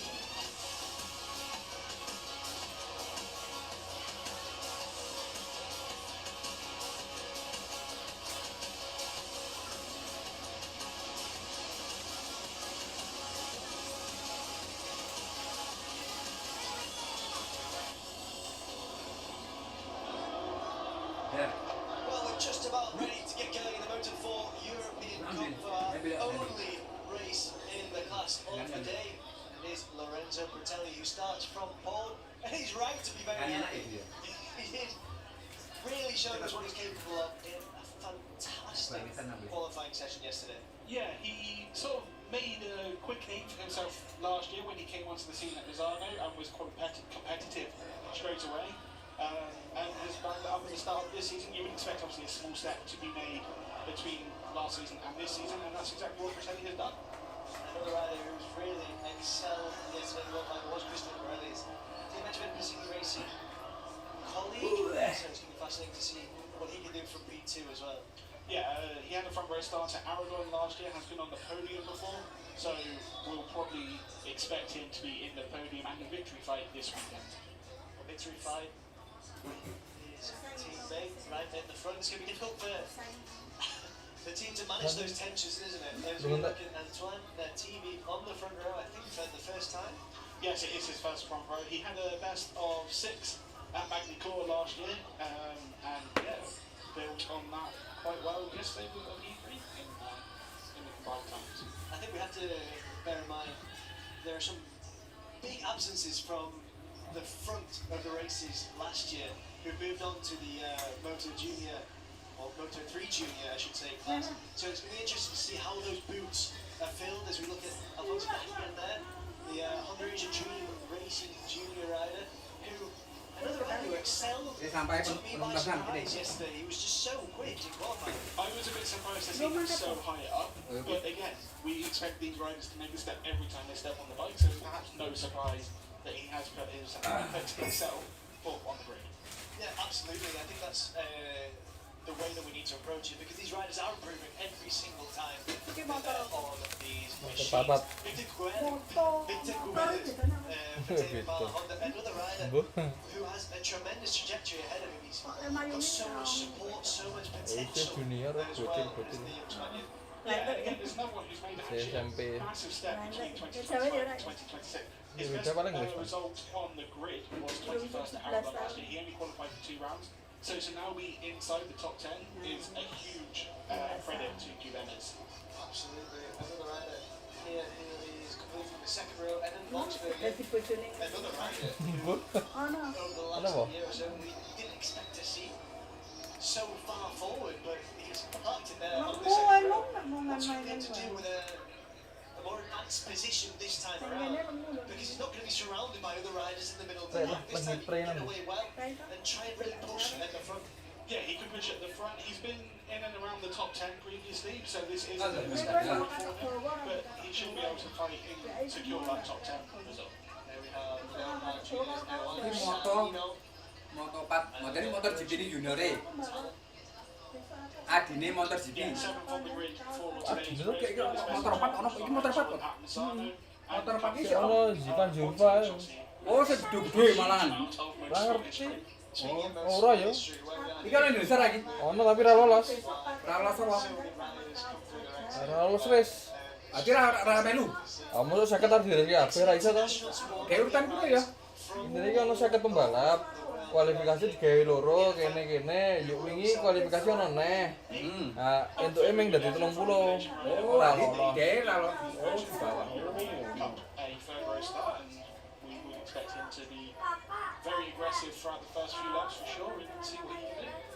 It's going to be really interesting to see what he's able to do here. At this level, obviously, the Moto4 European Cup is so tough, so challenging. There's so many riders with such talent. Leonardo today, for example, another Team Edge Limousine racing rider. And if you are part of that outfit, it's because you've got a lot of talent and they're looking to bring out the very best in you. And to do so at this level is going to be very, very tough. It will be tough. He did Valencia last year at the end of the 2025 season, didn't qualify for that race, but 9th on the grid in Barcelona, starting his first full rookie season. It's a solid start for Casadei. And it's got to be a big boost as well if you're doing it next to someone who's wearing a t-shirt that says VR46. So if you're part of that formation, if there's someone in yellow that thinks that you've got a lot of talent and a lot of potential, I think it means you do.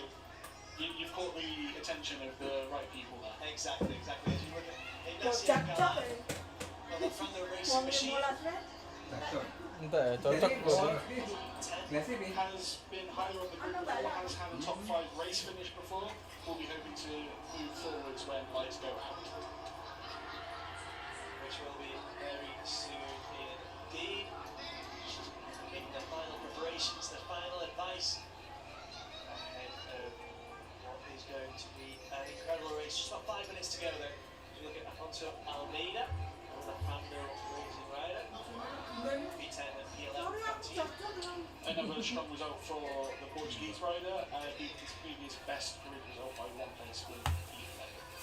as you said, everyone making a step as we progress. Every time they get onto their bikes, whether it's a big step or a little step, they all count, they all add up, they all accumulate. And that's the entire point of the World MotoGP. Luis Sanchez there. The AC Racing team. Going P12. Yeah, full for a start for the American from Texas. Has had better results in qualifying, was sort of fifth on the grid in Aragon in 2024, but we know he also is capable of fighting second top 10. Yeah, it's going to be a tough ask though here, given the conditions, given the heat, not just that the riders are going to have to endure in the air, but that track temperature is going up and up and up as we approach 1 o'clock in the afternoon here. So this is arguably the beginning of the hottest part of the day, and it's just when these riders are going to be racing. Yeah, it is going to get hotter and hotter. So I think the graphic earlier said about 28, 29 degrees air temperature. Track is going to be even warmer, and tyre management, as we saw in the other two races we've had so far today, is going to be crucial. Absolutely. And that's something that these riders are going to have to learn. They are most, or least experienced rather. So tyre management, racecraft, these are all aspects of what they're going to be developing over the course of this campaign in the Moto4 European Cup.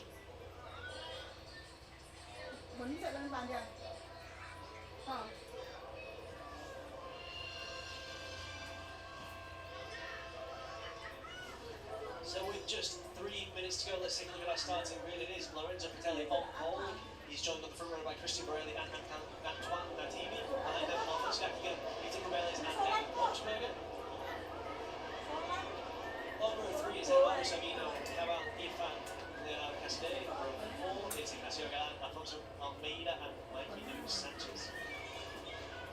On row 5 is Finn Crutchwell, Izan Rodriguez, David Sanchez, Jonathan Ramila, Eric Ruth and Vincenzo Di Veroli.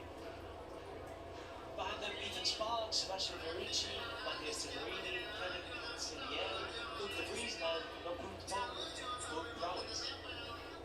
Diaz Winter, Alessio Arnold and Tom Rowe behind them. Behind them, Alvaro Lucas, who did receive a penalty. He would have been on the front row. Matteo Marolanda and Iker Rodriguez. So we're off with the warm-up lap now. As these Moto4 riders get their last look prior to the race of exactly how the track is faring.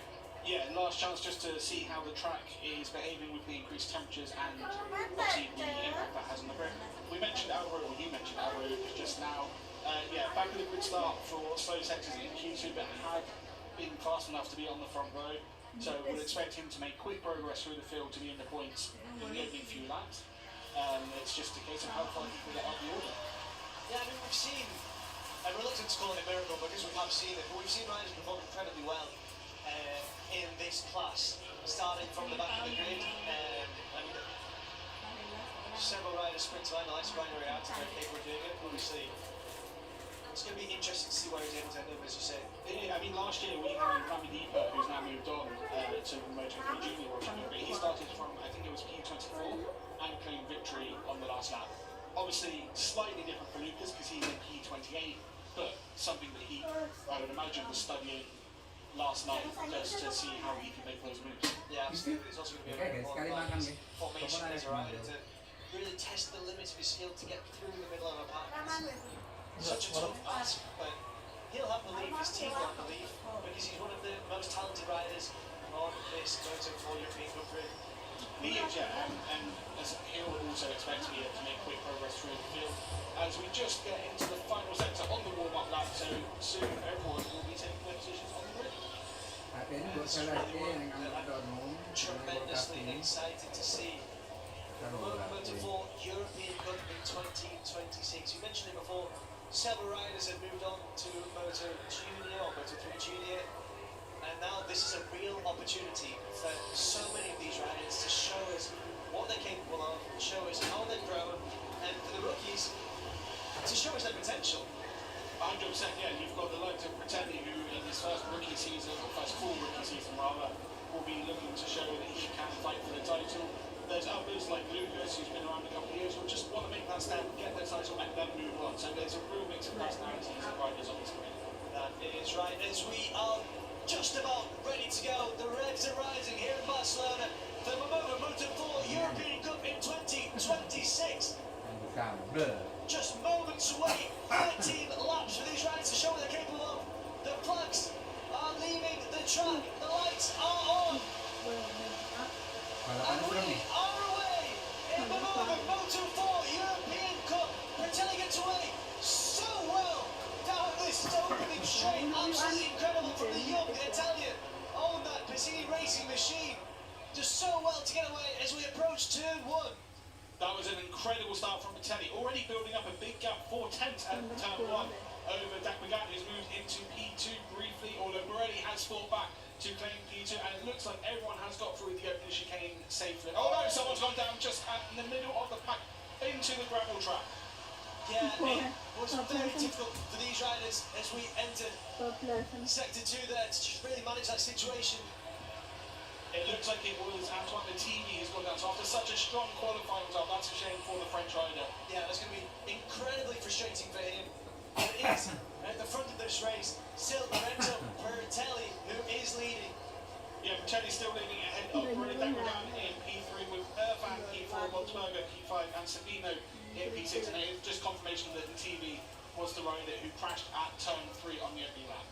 Yeah, the yellow flag at turn 3. Rider is, as we can see there, okay. Maybe we'll just get another quick look at it there.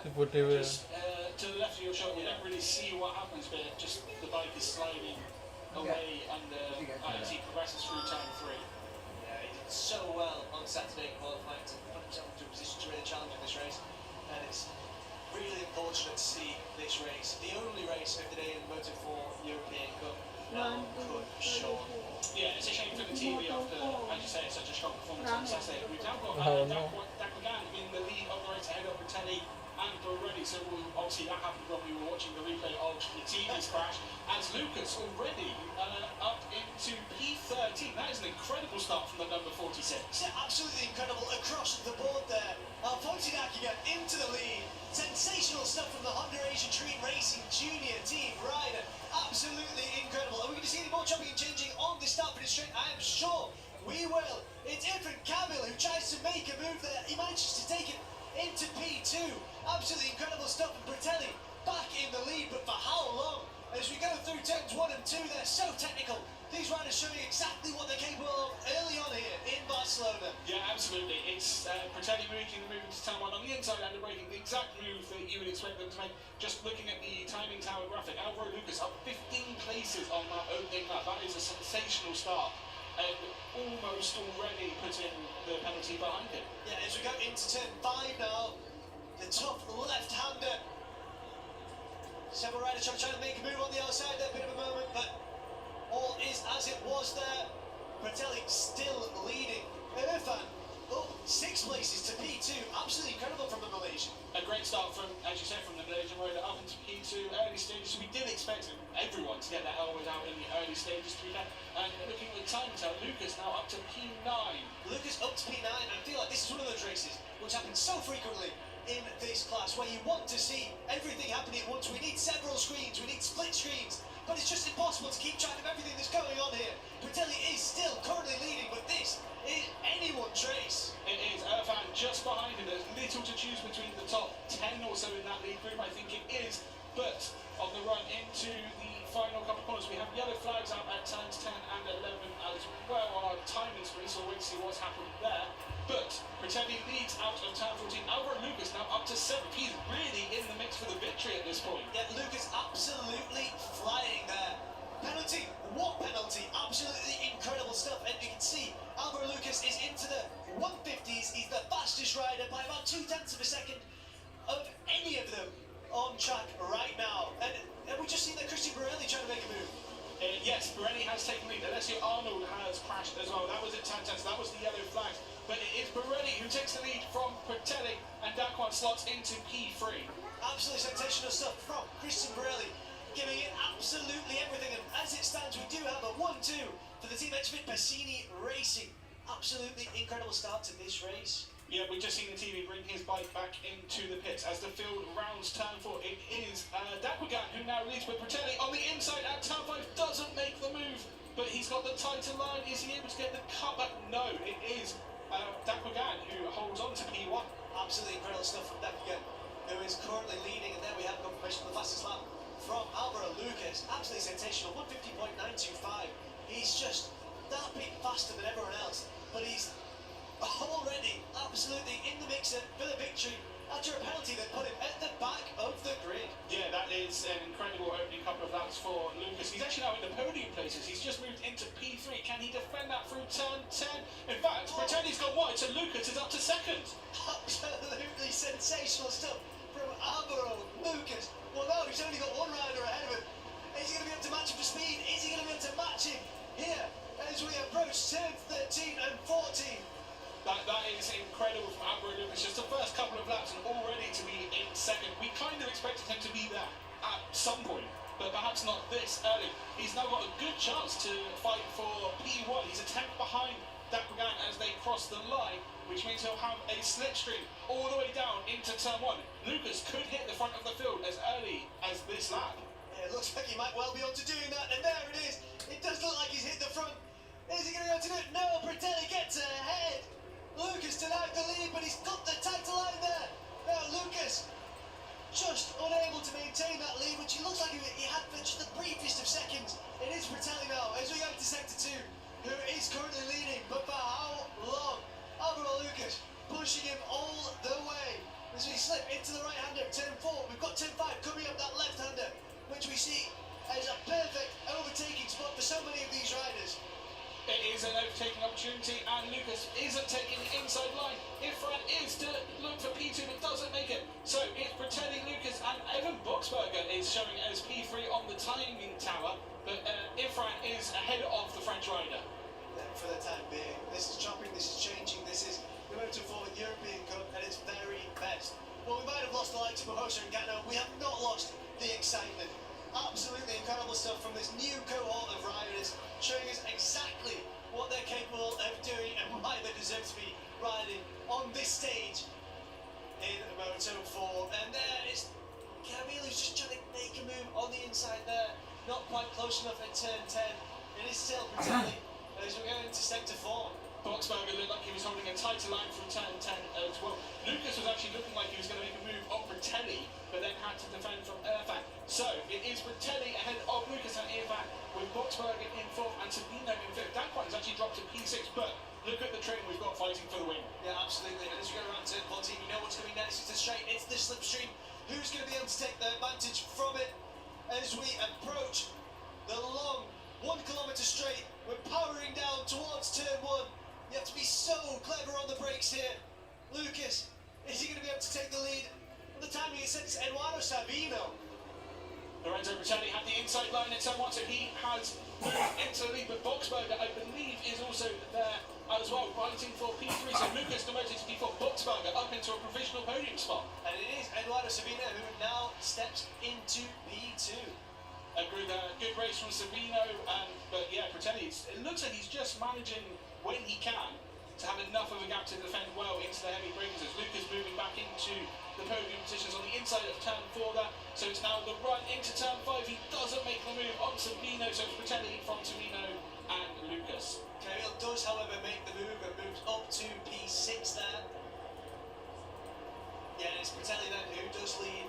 Sabino, well, he almost got a bit ignored in the opening laps there because of just the sheer excitement of what was going on. But now he has really shown us what he's capable of doing on that Leopard machine. He is. Just another rider who had back of the grid start is Maralunda, who's up to P5. And we've been focused on Lucas because he was fighting for P1. And it looks like he might make the move. And the braking at turn 10 does on Sabino, but not on Bratelli. Although Bratelli is wide again through turn 10, so Lucas leads. But Maralunda is also up into P5, and he's having a great race as Bratelli retakes P1 from Lucas. This race is incredible. Absolutely. I think we're becoming very accustomed now in the world of motorcycle racing to see Colombians performing exceptionally well on Moto3 machinery. We are, yeah. Obviously, we've had a bit of a trailblazer in the World Championship paddock, and that looks like it's continuing down into the road to MotoGP. Yeah, absolutely. David Alonso, are you watching? Another Colombian excelling in Moto3 as we power down the straight yet again. It is Bertelli who manages to maintain that lead round the outside. Just see someone taking the long lap. They'll just wait to see who that was, but obviously they will have to make sure they lose enough time to not gain an advantage, and it looks like they have. So Bertelli leads from Alvaro Lucas in second. It's changing a lot. Irfan again moving up into P5 now. Lucas still hot on Bertelli's tail. He can change at any moment here. Looks like Irfan is consistently trying to take that inside line at turn 5. It's just not paying enough for him at the time being. It's not meant. This is a replay of Marilunda. Oh, big moment under braking, almost into the back of Sabino, I think it was, and that is why he then took to the shortcut at turn 1 and 2. But he did obviously lose time. He dropped down to P7.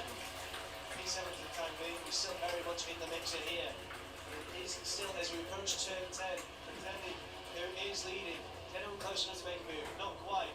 But on the inside, Evan Boxberger manages to move ahead and up into P4, I think. Boxberger was wide through turn 10, which allowed Irfan to reclaim the position. Pretending less than a tenth clear of Lucas heading through the final 2 corners. There's absolutely nothing separating these riders at all. Got just over 7 laps to go here, and this is just delivering from start to finish so far. It has, yeah. What's going to be crucial is this run to the line. But Fratelli, if he's leading out of the final corner, would take victory on the final lap. He was less than a tenth clear of Lucas at the line after leading from the final corner. So that will give Fratelli confidence. As Sabino takes the normal racing line, Fratelli on the inside to defend position. He does so with Lucas in second. Sabino third, then there's a battle for P4 just behind. Yeah, that's a move that looks to have cost Sabino a bit. It was a well thought out move, but Bertelli was just ready for it, as we see Ricardo Rodriguez entering the pits there as well. That is number 23, I think, running slightly wide. So that was Ignacio Galvan running very wide on the exit of turn 3 into turn 4. Drops a couple of places, so cost him positions and a bit of time that should have been anything else. As Bertelli still leads Alvaro Lucas, and it looks like, for now, the top 3 have a little bit of a gap over P4, but the run into turn 10, you would imagine that will come down quite quickly. Yeah, it's almost certain to see time again. Now we have the confirmation of Alvaro Lucas, starting from P28, currently in P2. That's 26 positions he's managed to climb. Absolutely sensational racing from Alvaro Lucas. Incredible on that CFO Junior team machine. And it could be 27 places if he's able to make the move here under braking in turn 10. But Bertelli able to defend under braking on the outside line. The Italian really showing what he can do there. Lucas looks to have a tight line but can't make that stick either. Bertelli able to hold position despite being on the outside unfavored line when in a fight. Yeah, Bertelli really showing why there's so much hype about him as a young Italian rider. He's performing to an absolutely incredible standard. And as we mentioned earlier, just prior to the race, the step up from Lorenzo Bertelli to be able to perform at this level is absolutely incredible. It is incredible. Just to note, the top 6 have broken the ways from Marilando after his error, so it is a 6-rider fight for victory. Again, Sabino and Bertelli side by side under braking at turn 1. Lucas not able to move into P2. No, not yet. There's still plenty of racing left here in Barcelona in the Moto4 European Cup as we enter Sector 2. Those 2 sweeping right-handers. Yeah, crucial to get a good run through turns 3 and 4, heading into turn 4 now. So Bertelli still able to hold on from Sabino and Lucas with Pirelli in P4. I think Boxberger has just been demoted as well by Irfan for P5. Malaysian rider gaining position. Lucas on the inside of the P2. Absolutely incredible move from Lucas there. It moves into P2, as you say. Absolutely sensational on the inside of turn 5 there from Alvaro Lucas. He's going to be desperate for P1, but he's shown us some incredible racecraft so far. Absolutely sensational move on that very tough to navigate left-hander. Yeah, very tough to navigate indeed, very tricky, especially if you're making the move on the inside because of the undulations. It's off camber. He's now got to run into turn 10 on Fratelli. We've seen the number 67 is able to defend on the normal racing line. Is he going to be able to again? Yes, he is, as Pirelli moves into P3. Oh no, he doesn't. He's not able to make the move stick on the inside, but can he hold the title line? No. So, Pirelli doesn't make the move stick in the end. He stays in P4. Yeah, Eduardo Sabino holding that last podium position for the time being. Pirelli looked like he was going to make that move, just hesitated slightly and just found the door shut. Yeah, what that has done briefly is allowed the top 3 to escape away, but again, that gap is going to come down on this run to the line. As you said, it's a 1 kilometre run down this back straight. Fratelli taking the lead. We see the people who can't quite work out what was on it, but Fratelli leading on the run into turn 1. Lucas will look for the inside line, you would think, but Pirelli as well. Nah, just no one going for it just there, but there's still plenty of time for them to do so. Albert Lucas in P2 though.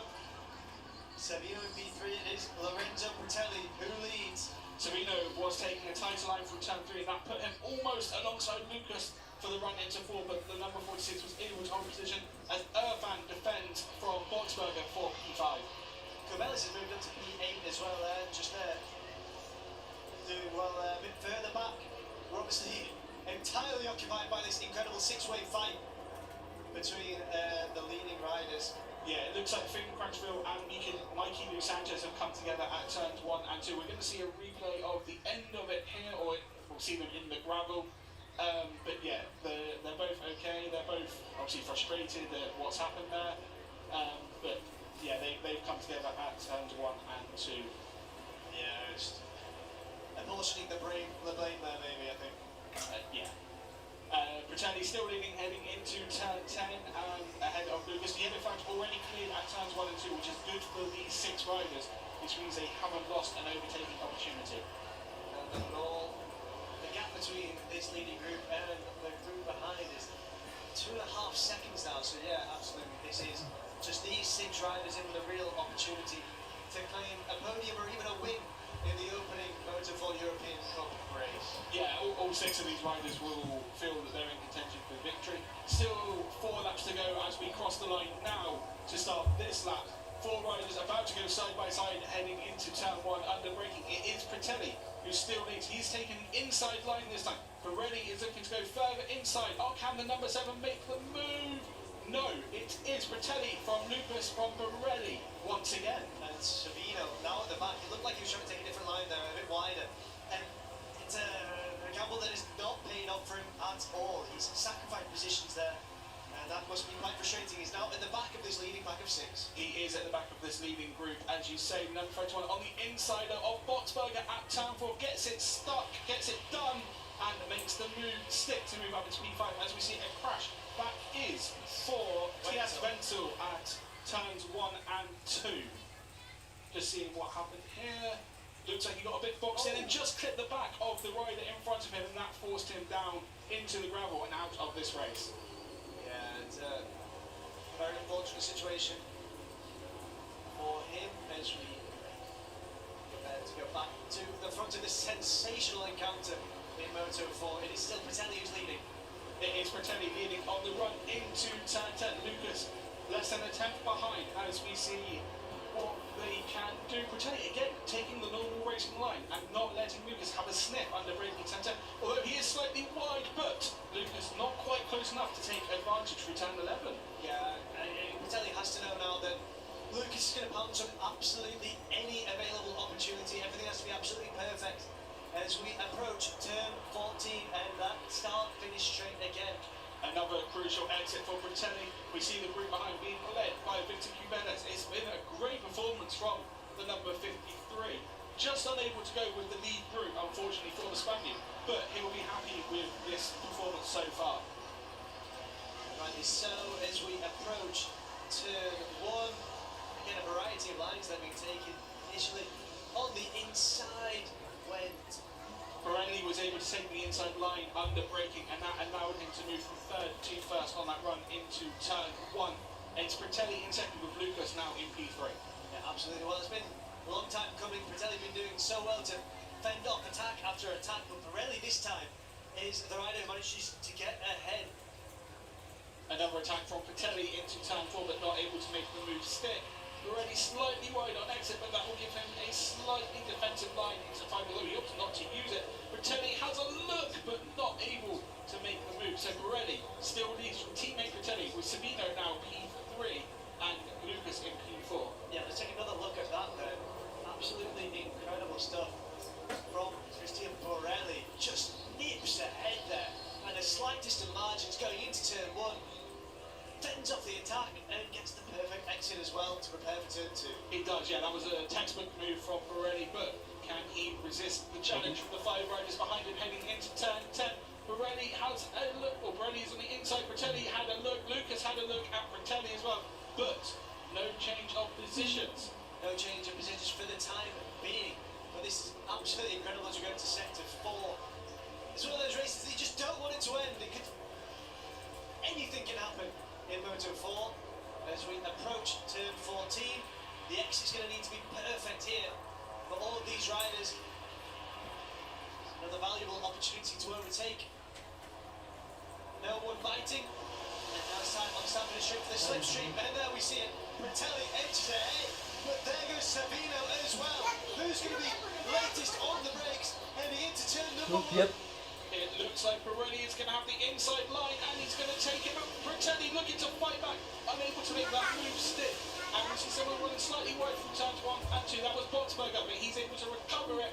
He is in P4, I believe, but it's Pirelli who leads. And just to note, as it's coming up to the final part of the race, across the line, it was Pirelli who led coming out of the final corner across the line, but not a lot between them. Very, very valuable information. And as there, just to know that as we went into turn 1 again, it was Sabino who came off worst there. And Alvaro Lucas makes a move to move YouTube into sih P2. nyari kok dari ya. Not quite close enough to GP anyone Junior, actually film goes. apa Alvaro film Lucas now film in apa P2. kayak. I think Lucas, if he's on the podium, is going to be delighted. He's going to lose out to Pirelli at turn 7, though. Can he get the cutback and a run through 8 and 9? It doesn't look like it. But Pirelli now in second ahead of Lucas, with Botsberger just behind, and Sabino as well. And Sabino as well as we power down towards turn 10 now. It's a valuable opportunity. We are running out of them for any of these riders to try and move ahead. Alvaro Lucas is on the inside. Is he able to make a move to move into P2? Not quite close enough. And it is still Pirelli who leads from Pirelli. Pirelli taking the lead through, or keeping the lead through 10, Mau. wide through the right-hander of Mau. turn 12. He slots in behind teammate Pirelli, who had a big moment as he put the power down. He is able to keep it through turn 13, but this group of 6 getting closer and closer, if that was somehow possible. Somehow it does seem to be an absolute gift for Pirelli from his teammate Pirelli. He won't be pleased to have made that slight error, but once again, showing that any error will be punished as we go into the last lap here in the Moto4 European Cup. We're speeding down the start finish straight now. Who's going to be quickest? Who's going to get the best line into turn 1? It is Alvaro Lucas who hits the front. Lucas, Oh, long lap. Botsberger was the rider who went straight on at turns 1 and 2. He has rejoined in P4 by the looks of it, but it's now Lucas who leads the race after starting from 28th on the grid. Absolutely incredible stuff, an absolute dream for Alvaro Lucas, but it's not going to be an easy one, and it could easily turn into a nightmare here. He could easily find himself off the podium, and it does look like the lead is under threat here with a move on the inside from Eduardo Sabino. Is he going to be able to make it stick? He is just ahead, it seems. It's Pirelli who is now ahead. And Lucas looking to respond at turn 7 to move back into second place, but it was Pirelli who somehow came out of that in P1. The run out of turn 9 and down into turn 10 is going to be crucial. We've seen Pirelli so many times not give anyone a sniff under braking. He needs to repeat that on this final lap. He needs to be absolutely perfect on the final lap. This is what it all comes down to. This is where it matters. Alvaro Lucas makes the move at turn 10 and does take the lead. Is he able to make it stick? Pirelli has made a move, and that could be so costly for the Italian rider. It is Lucas who leads. Started the race in P28. He is currently in P1. Absolutely sensational. And it is Sabino currently in P2 as we come through turn 13. There's just nothing left here as we go to P4.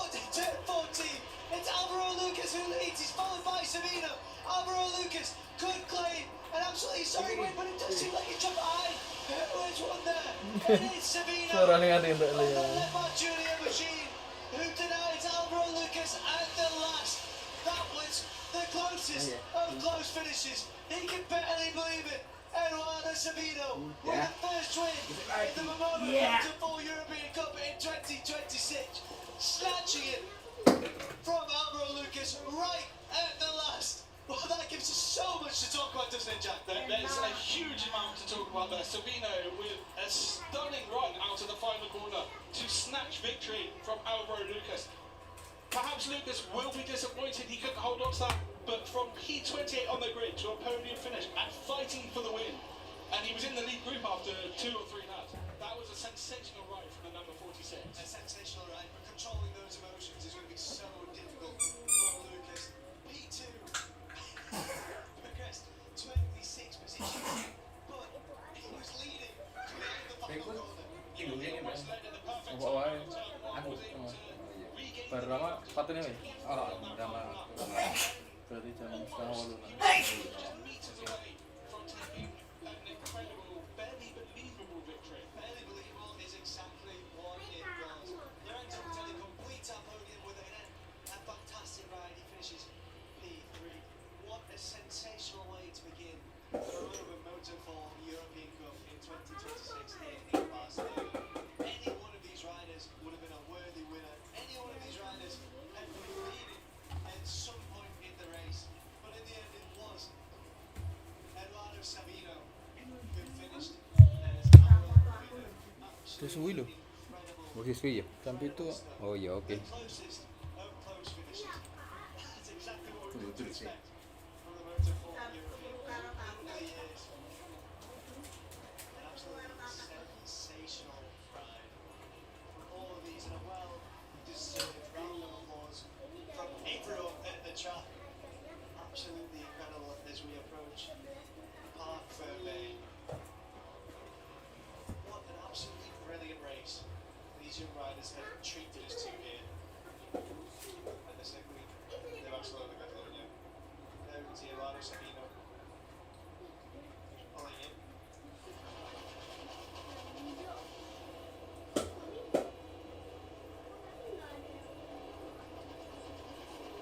Well, he thinks he's won. Time does say Alvaro Lucas. We could be in for a surprise, and we are. It was Alvaro Lucas. His team is celebrating because Alvaro Lucas has won the race. Well, this is going to take some sorting out. It does look on our timing screens like Alvaro Lucas won by 0.006 seconds. This will all be confirmed as soon as it's possible to confirm it. But that would mean that Alvaro Lucas wins after starting from P28 and will be joined on the podium in P2 by Eduardo Savino and Lorenzo Petelli in P3. So for the time being, this needs to be confirmed, and it does look like the celebrations are taking place for Eduardo Savino's team, which would mean that he finishes on the top step of the podium. Still a bit of confusion that needs to be sorted out in Parc Fermé. Well, and now it's Alvaro Lucas who celebrates. It's chaos in Parc Fermé, but that celebration looks like the final celebration for the winner. And a flag there for Borja Gomez, who was part of this paddock last year. Well, it does look like Alvaro Lucas has won this race by the 0.006 seconds that I mentioned earlier. Let's just see exactly what happened there. I mean, that is tight. That is so tight, but it does look as if Alvaro Lucas did win that. What a difficult one for everyone to figure out here in Parc Fermé. What an incredible gift of a race for everyone. Right down to the wire, 0.006 seconds, absolutely incredible stuff. Well, he's going to be disappointed, but he's got no need to feel disappointed in himself after such a spectacular display. Does Eduardo Sabino in his P2 does seem to be confirmed now. And here we are with Lorenzo Pretelli as well. A podium for him, and a podium he's sure to enjoy.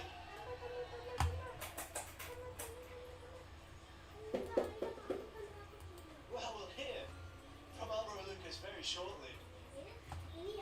After an absolutely incredible race. Just see everything being organised there.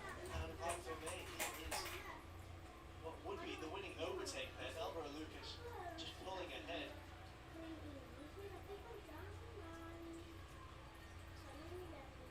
Able to make it stick. And Eduardo Sabino coming out of turn 14 there, thinking that he was the winner. Denied. Oh, the slightest of margins, and now we do see the celebrations in the asphalt box there, the Seat Moto asphalt box. And the sheer jubilation on the face of Alvaro Lucas as that win is confirmed. An absolutely historic win from Alvaro Lucas, and we can hear from him now. Alvaro Lucas, you started from P20 on the grid after a penalty. You were in the lead group after 3 laps, and you claimed victory on the final lap. Just talk us through that. Yeah, the condition on the track is very hot, and yeah, I'm very happy because I started in the 20th position and I won. But thank you for my team because very good job this weekend, and thank you for my family, David Viguera, my manager, and my friends and the sponsor. Just in Spanish for all the fans watching.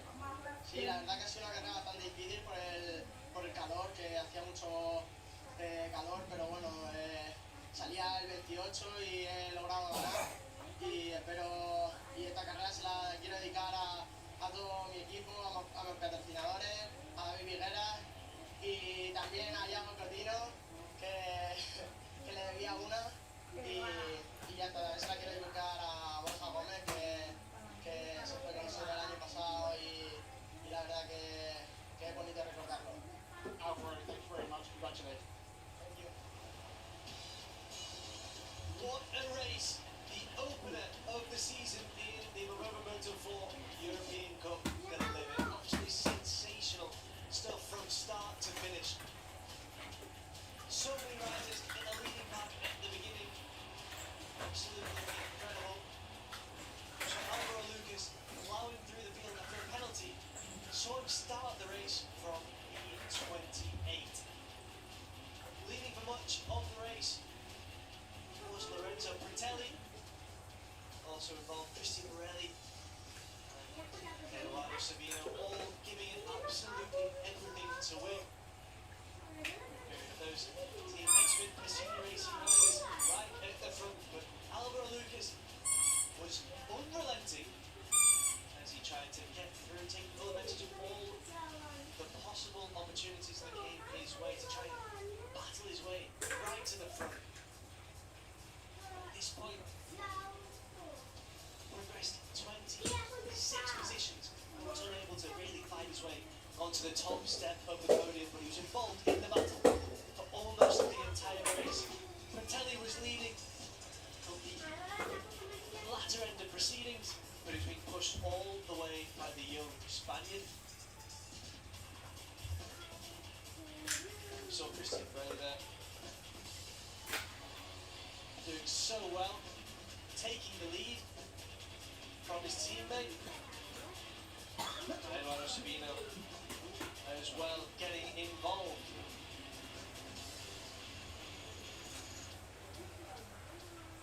And Alvaro Lucas decided it was time to strike. Made his move at turn 1. Was forced to do so again at turn 10 to get ahead of Lorenzo Pretelli. And then we saw this photo finish coming out of turn number 14. Could not have been closer, but it was Alvaro Lucas who won. Here we have the podium. A hotly contested battle in Moto4 European Cup. You can see what it means to the asphalt team.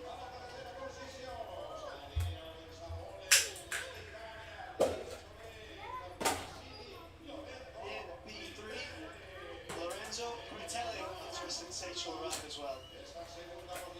All plaudits for the Italian after battling in the front and watching the race.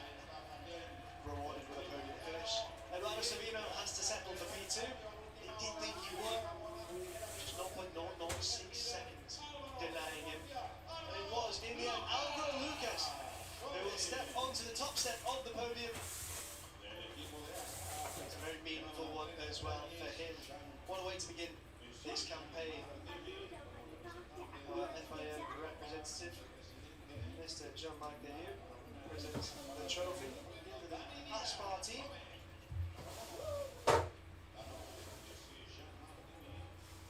Once again. The third place finish. I'm not sure who's doing a showdown. I'm not giving how close that race was.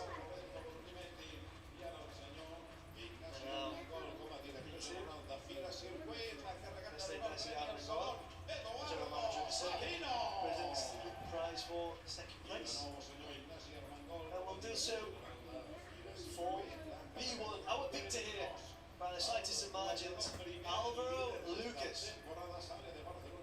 Which means we will be hearing the Spanish national anthem here in Barcelona.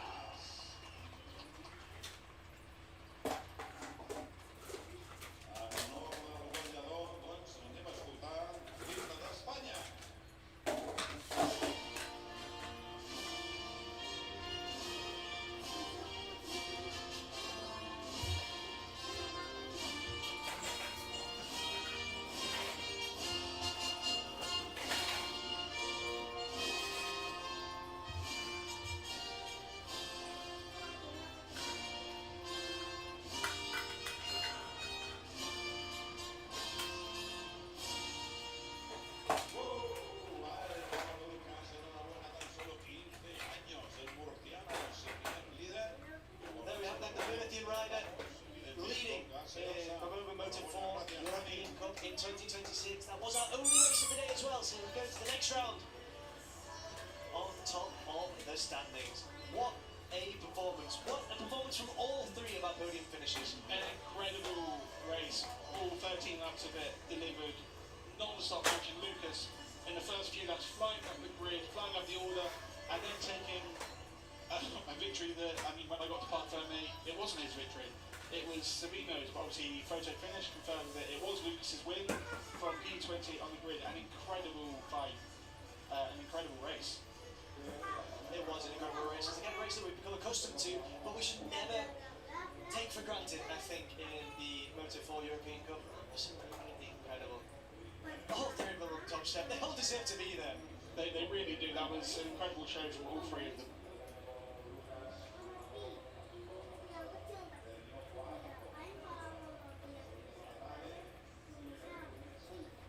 Well, the three of them creating memories on the podium here in Barcelona.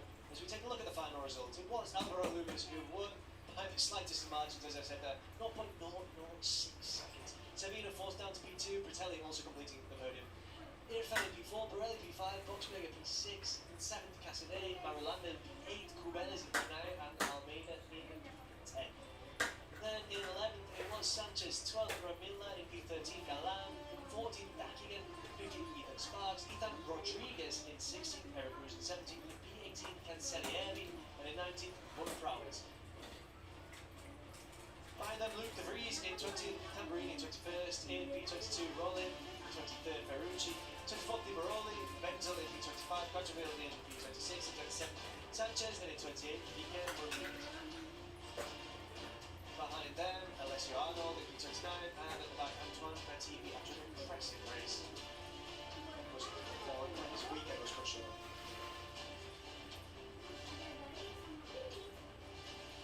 Then we have the standings. Alvaro Lucas will lead us into the next round with 25 points. Sabina behind him and Britelli in P3. Infinite P4, Borelli in P5, Boxberg in P6, Casadei in P7. 8th is Marulanda for the time being. Cubeles in 9th and Almeida in P10. We also have points on the board for Sanchez, Ramila, Galan and Dakigan, as well as Sparks in what has proven to be a fantastic season opener in the Moto4 European Cup.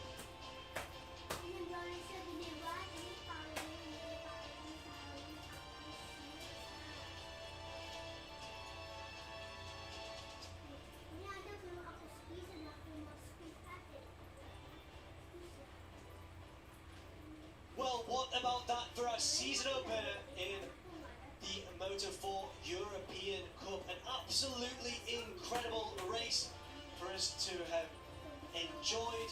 We'll be back very soon with more racing action from Catalonia. But for now, from the Moto4 European Cup, it's goodbye.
Nanti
changed entirely. 14 turns, the safe, unforgiving asphalt, and now the pressure. And what's already happened, weighing on every decision. The leading group will be hunting, and those who didn't get it right first time around will be pushing harder. This is where characters are revealed. Race 2, and the second. Ki Andra, dari PP orang ti. Hah? Apa? Tetap saka kualifikasi. Oh iya. Iki sik mau tau iki. From start to finish in the inaugural race of the season. Absolutely incredible stuff. Rahosa was leading from pole position early on, but the pressure was on as well. The lead was shifting all the time. Rahosa relegated there after Oke lur, ya. Sambung lagi sebentar lagi. Ya, 14 menitan lagi. Ada Kiandra Ramadipra yang di race kedua ya lur ya. Race pertama Kiandra Ramadipra itu dari P3 terus finish P5 ya lur ya. Dan race kedua ini juga dari P3. Nanti kita tunggu hasilnya. Apakah bisa podium? Tadi race pertama juga hampir-hampir podium, tapi ya walaupun sempat memimpin bentar, tapi melorot sampai ke 5 ya lur ya. Ya tadi Bujosa crash ya. Gitu ya lur ya tadi. Ya itu tadi nanti startnya ini ya seperti kualifikasi ya. Aduh ya. Seperti kualifikasi ya. Kualifikasinya pertama itu Bujosa yang tadi itu crash ya. Terus Yani, Ramadipa, Planus, Kano, Karpusin ya. Karpusin tadi juga crash ya. Oke lur ya, kira-kira 12 menitan lagi kita tunggu kiprahnya Ramadipa di Motor3 juniornya, adiknya Veda Ega Pratama yang ada di Motor3 nya. Di Motor3 GP nya ini Motor3 juniornya ya, baru 1 kali putaran ini ya. Setiap balapan di Catalonia itu 2 race ya lur ya, seperti di Rockies Buildup juga 2 race ya. Oke lur ya, masih sekitar 11 menitan lagi, sabar.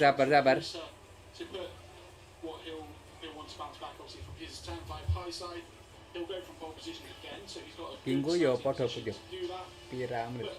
14 menit ya. 14 lap. 14 lap. Oh iya. Jadi start 19.30 rampung ya. Tak kabarannya. Ora iki lho aku ngirim kain ku. Tak rampungnya dulu. One thing to note is that the conditions are different. It was very warm when we got going in race 1. This time around, beyond warm, it's actually fully hot in Barcelona. The surface of that asphalt has gone up by about 15 degrees at least, I think, over the course of the day. So that's something else that these riders are going to have to get to grips with. Yeah, air temperature is around 29, 30 degrees outside, but when you stand out in it, it feels a lot warmer. It really does. It is scorching hot out there. We saw in Moto3 earlier, Moto2 as well. Tyre management is key, and it will be even more crucial now with hotter conditions. Yeah, absolutely. But that is something that these Ya sekarang ini para pembalap ya masih persiapan di pedok poning titik start keputusan. Kingku pemanasan sih 1 kali kayaknya. Ya nanti ini sudah ke titik start. Nanti kalau sudah ngumpul pemanasan dulu, ngecek ban, mesin ya, trek-treknya. Terus kembali ke titik start. Nanti setelah itu nanti warming up 1 putaran dan langsung cus race-nya ya lur ya, race keduanya. Ramadipa ada di P3.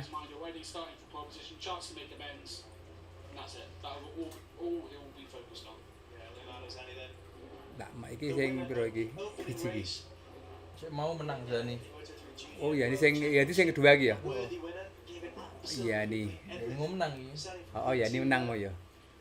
Yeah, chance to repeat what he did in this morning's race 1. 0.006 clear of Giulio Pugliese in P2. And that went right down to the wire. Right down to the wire, but from start to finish, really gave me the sensation that anything could have happened. It did, yeah, and we saw it before, obviously, when it was Junior GP. Hujan bro. We've seen it now in Yeah. the Junior Biasa World ora prei ya. Championship. It's a class that always delivers fantastic So- racing. It doesn't matter the Ah. circuit or the conditions.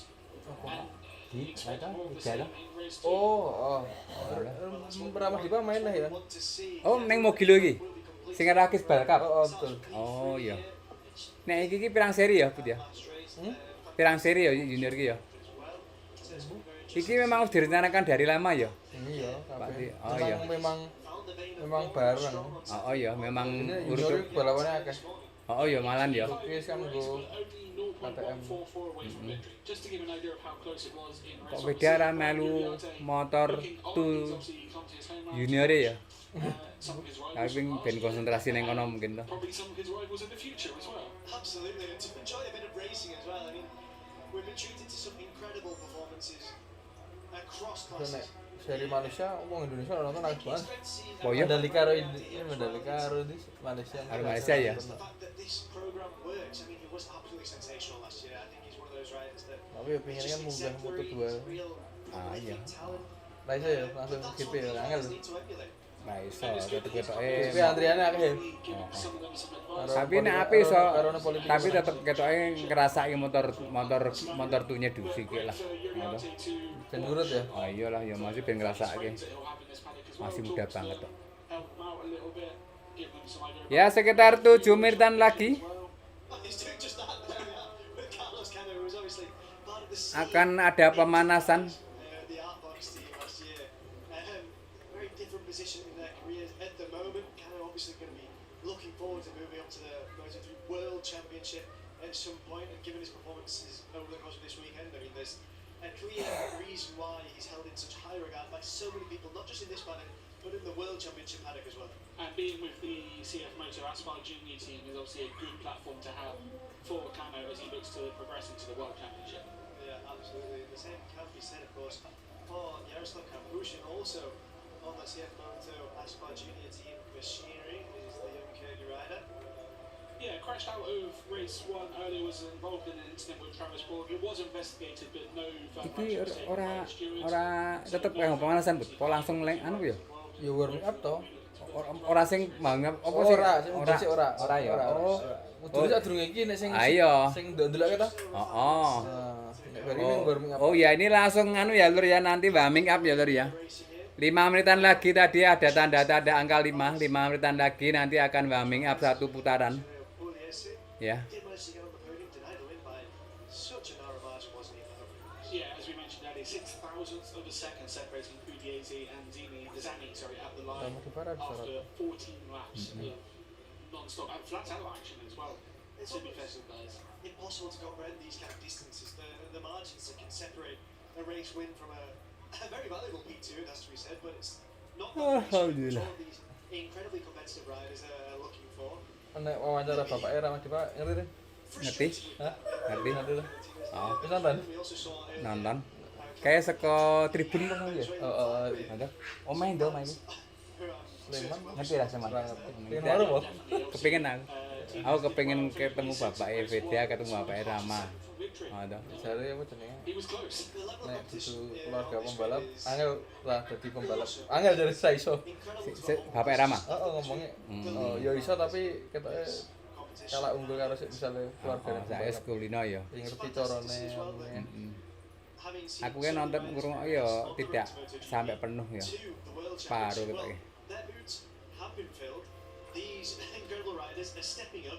Si Hangpong ya.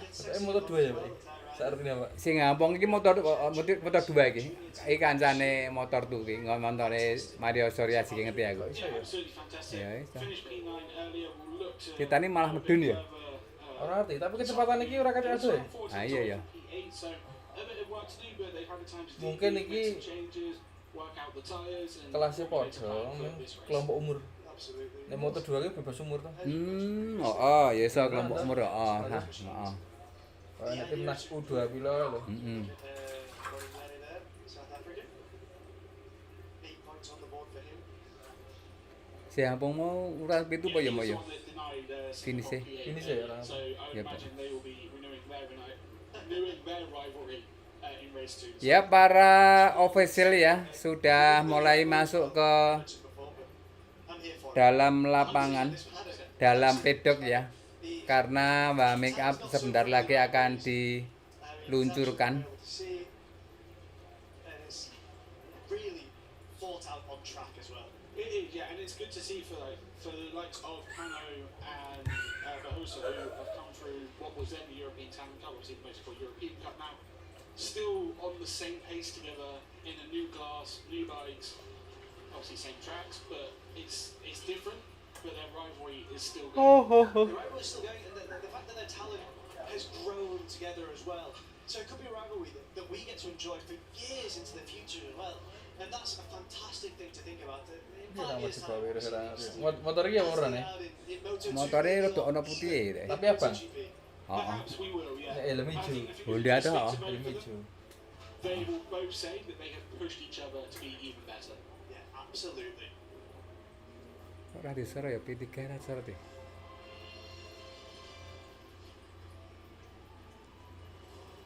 Ya bener nek Moto3 Junior wong kelompok umur ya. In Moto3 Junior, it is Bahosa who gets another chance from Paul. He's joined on the front row by Leonardo Zeli and Kiandra Browner. Over to Clark Hano and Yaroslav Rushik. Then it's Julio Boniese, Martinez and Kianzak Singapore. Behind them it's Modignani, Pelon and Abruzzo. On row 5 we've got Travis Borg, Nicolas and Ojuara. And on row 6 Australia, Amerika, Spanyol, wow, okay. Iki Itali apa kuwi? Apa Irlandia kae? Itali ya. Itali ya bedane apa to padha ya?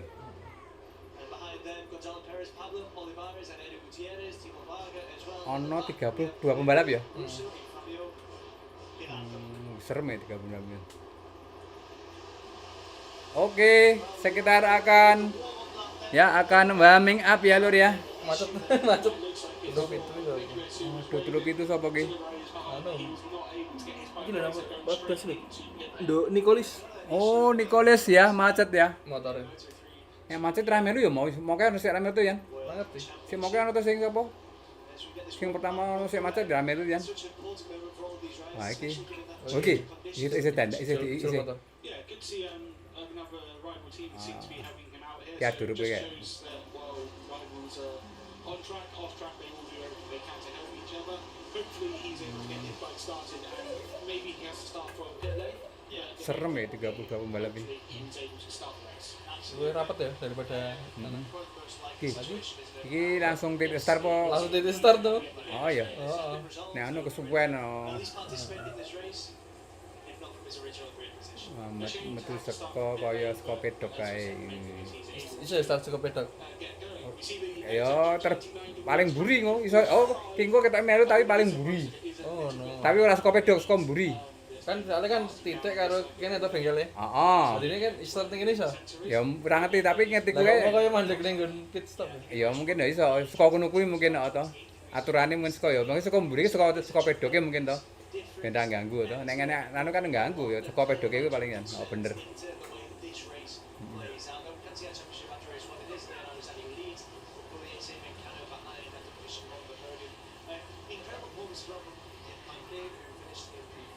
It was, yeah. I think perhaps the start package of race 1 to convert a good starting position into P4.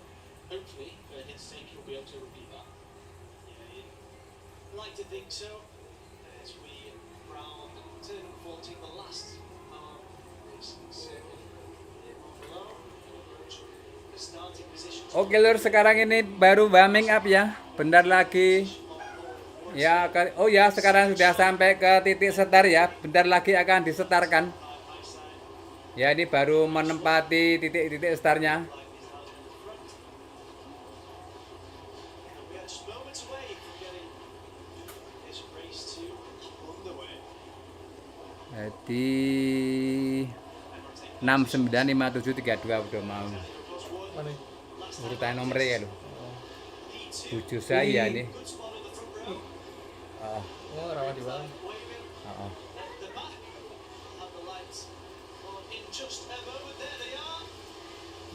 Cus. Mending kesalip burine. Kene lagi. Ada. Penak burine wih. Ya, sudah disetarkan ya lur ya.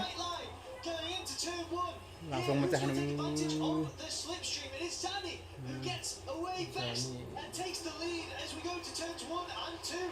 Wow, gak tenan. Pres di sana. Uyel-uyelan tenan. Ya, direncanakan 14 lap ya lur ya. Yellow flag. Ano wih lho? Ono. Oh, san. Oh. Sini oleh.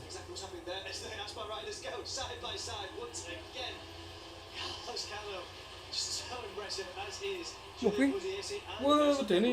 Hijau ya.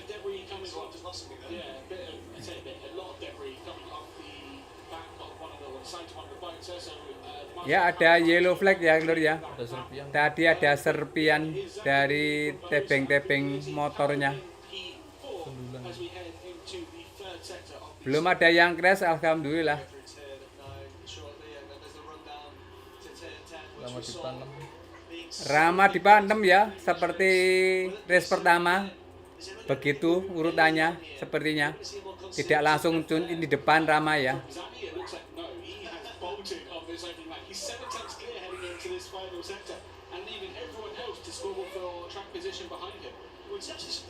Yang pertama Yani toh. Bojo saya Yani sih juara nih mau ya. Bojo saya Rama 6 ya.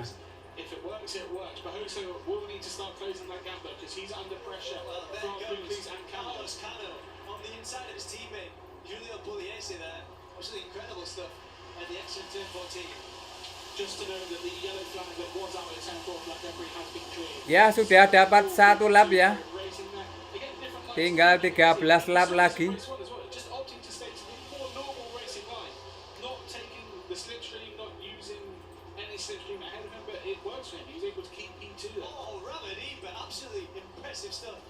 Lama dipampat. Ramadipa 4 ya sekarang. Ramadipa ada di 4.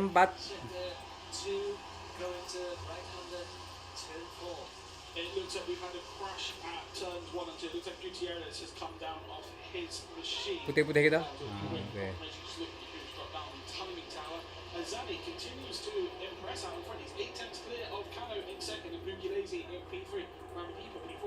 Aduh yang arep. Terus Oh, ke sing ijo mau. Gutierrez. Sopo Gutierrez yang tadi Edu Gutierrez ya no. Ya, yang crash ya.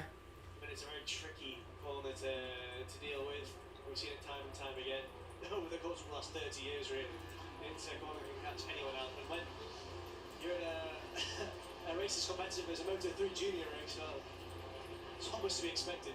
Yeah, it is a tricky corner at the best of times. We just see as Cano defends his P2 position, but Zanni's lead is now over a second. If these guys want to stop him doing the double, they need to work together. Wah, langsung ngijit ngarep ya. Ya, ini ada pengalaman juara ya. Yeah, he is, but meanwhile, Catalonia GP has overtaken Jules Pouliot, so Wah, we're tuh. a little move there at the hairpin as we approach turn 14. Who's Sama gonna Dipa go on? telu Well, dirinya.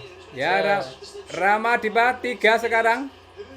Tapi lembas ya ternyata kali-kali ya. Oh, Ramadipa 2 apa? Oh, telu. Oh, telu ya? Oh, telu ya. So any slipstream that he is giving his rivals is not going to be as effective as the one that, for example, Cano, Wih, Ramadipa, ano and hijau-hijau Pouliot nih, are giving to their rivals. Yun. So Zanni, the fastest lap of the race, 1 minute 48.5. 57 ya, di was half a bojo second sa. quicker than Pouliot and around 2 tenths quicker than Ramadipa. So he is just bolting at the moment. Oh, Bujosa mudun tuh. Rama di bawah dunia. Oh, Ramadipa sekarang 4, Bujosa 5. Ya, ini yang tadi juara masih di 1. Building that lead, and the more these guys squabble over P2, the better it is. Ya, sudah 2 lap dapatnya.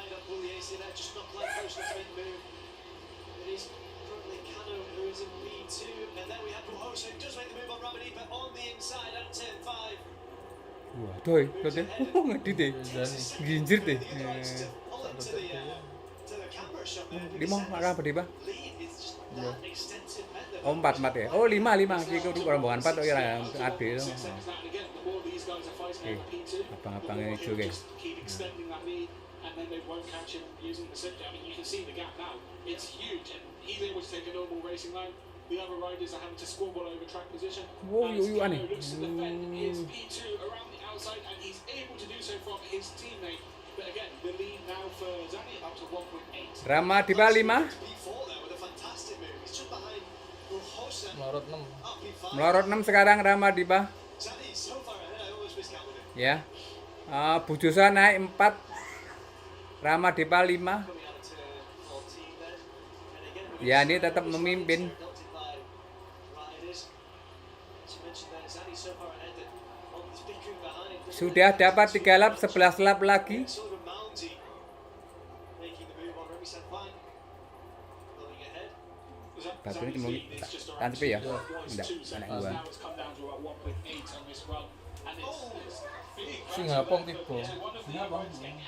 Budi sapa tiba? I think it would be a black who just tried to make his move, was able to do it. Zani tiba, Pak. Ya nih, Zani. ngarep. Oh, gitu deh, sudah. March flying, Udah jadi tiba. then sent it to the yellow flags out of turn 3. Didi. I think that might be Zani. It is Zani. Zani has crashed from Masih mimpin. Oh, kalau. Didi. Ini kono rakyat. Oh. early stages of this race, and Pugliese has Rama 5 tetepan. Ya ini jatuh ya, yang juara tadi. It's just Pijet itu boy. because anything can happen. Iki ya. Zani. So frustrated with that. Wis juara Ramo. Confidently, he wasn't under any pressure. And it does look like he might have Rama Diba masih di 5 tadi. Yani yang juara di race pertama jatuh. so disappointed in the moment box right now because Zani had put in such a performance so far. He was about 2 seconds ahead, and now it is Pugliese who's leading, and it's going to be anyone's game now because this is one big leading pack. It was Zani had the advantage of that 2-second margin. So Rama Diba 6. pushing as hard as he was at that point, but he Ya sudah he looks okay. He's walking away. 3 lap ya lur ya. Inheriting the lead, but that battle for the win is coming out. We'll just Gitu balik ya. Kayak Bodi oh. wae. imagine. Banter sak le mimpin ya. Ngarep dhewe ya. Ayo. Santai. His race. See it better here. No, it's a Oh, huge outside. oh, Big gede. outside for Zani. Ngumpul So, barang ya. yeah, Oh, yeah. he was just checking his wrist after that. That was a heavy landing on the outside of turn 3. Well, hopefully he's all right. He's privately wounded after crashing out this race, but the race does go on, and it is currently Julien Pugliese who is leading, and currently leading Tiga in the lagi. live championship as 6 well. He's currently 6 Rama Diba. on track and without, as Rama Diba tries to make a move on Canada. As it stands, Rama Diba will now move to P4 Sudah dapat 4 lap ya. Apa di bawah? Another big crash there. Kayak mau kayak tuh. And turn Itu. 3. Gitu. Yellow flags are out. That was another big high side for Dumbwa's teammates. I believe. Rama Diba masih 6. Duh. Sin iso kok kayak. Gitu. Oh ya, ora tiba. Heeh. Sin pitu ae.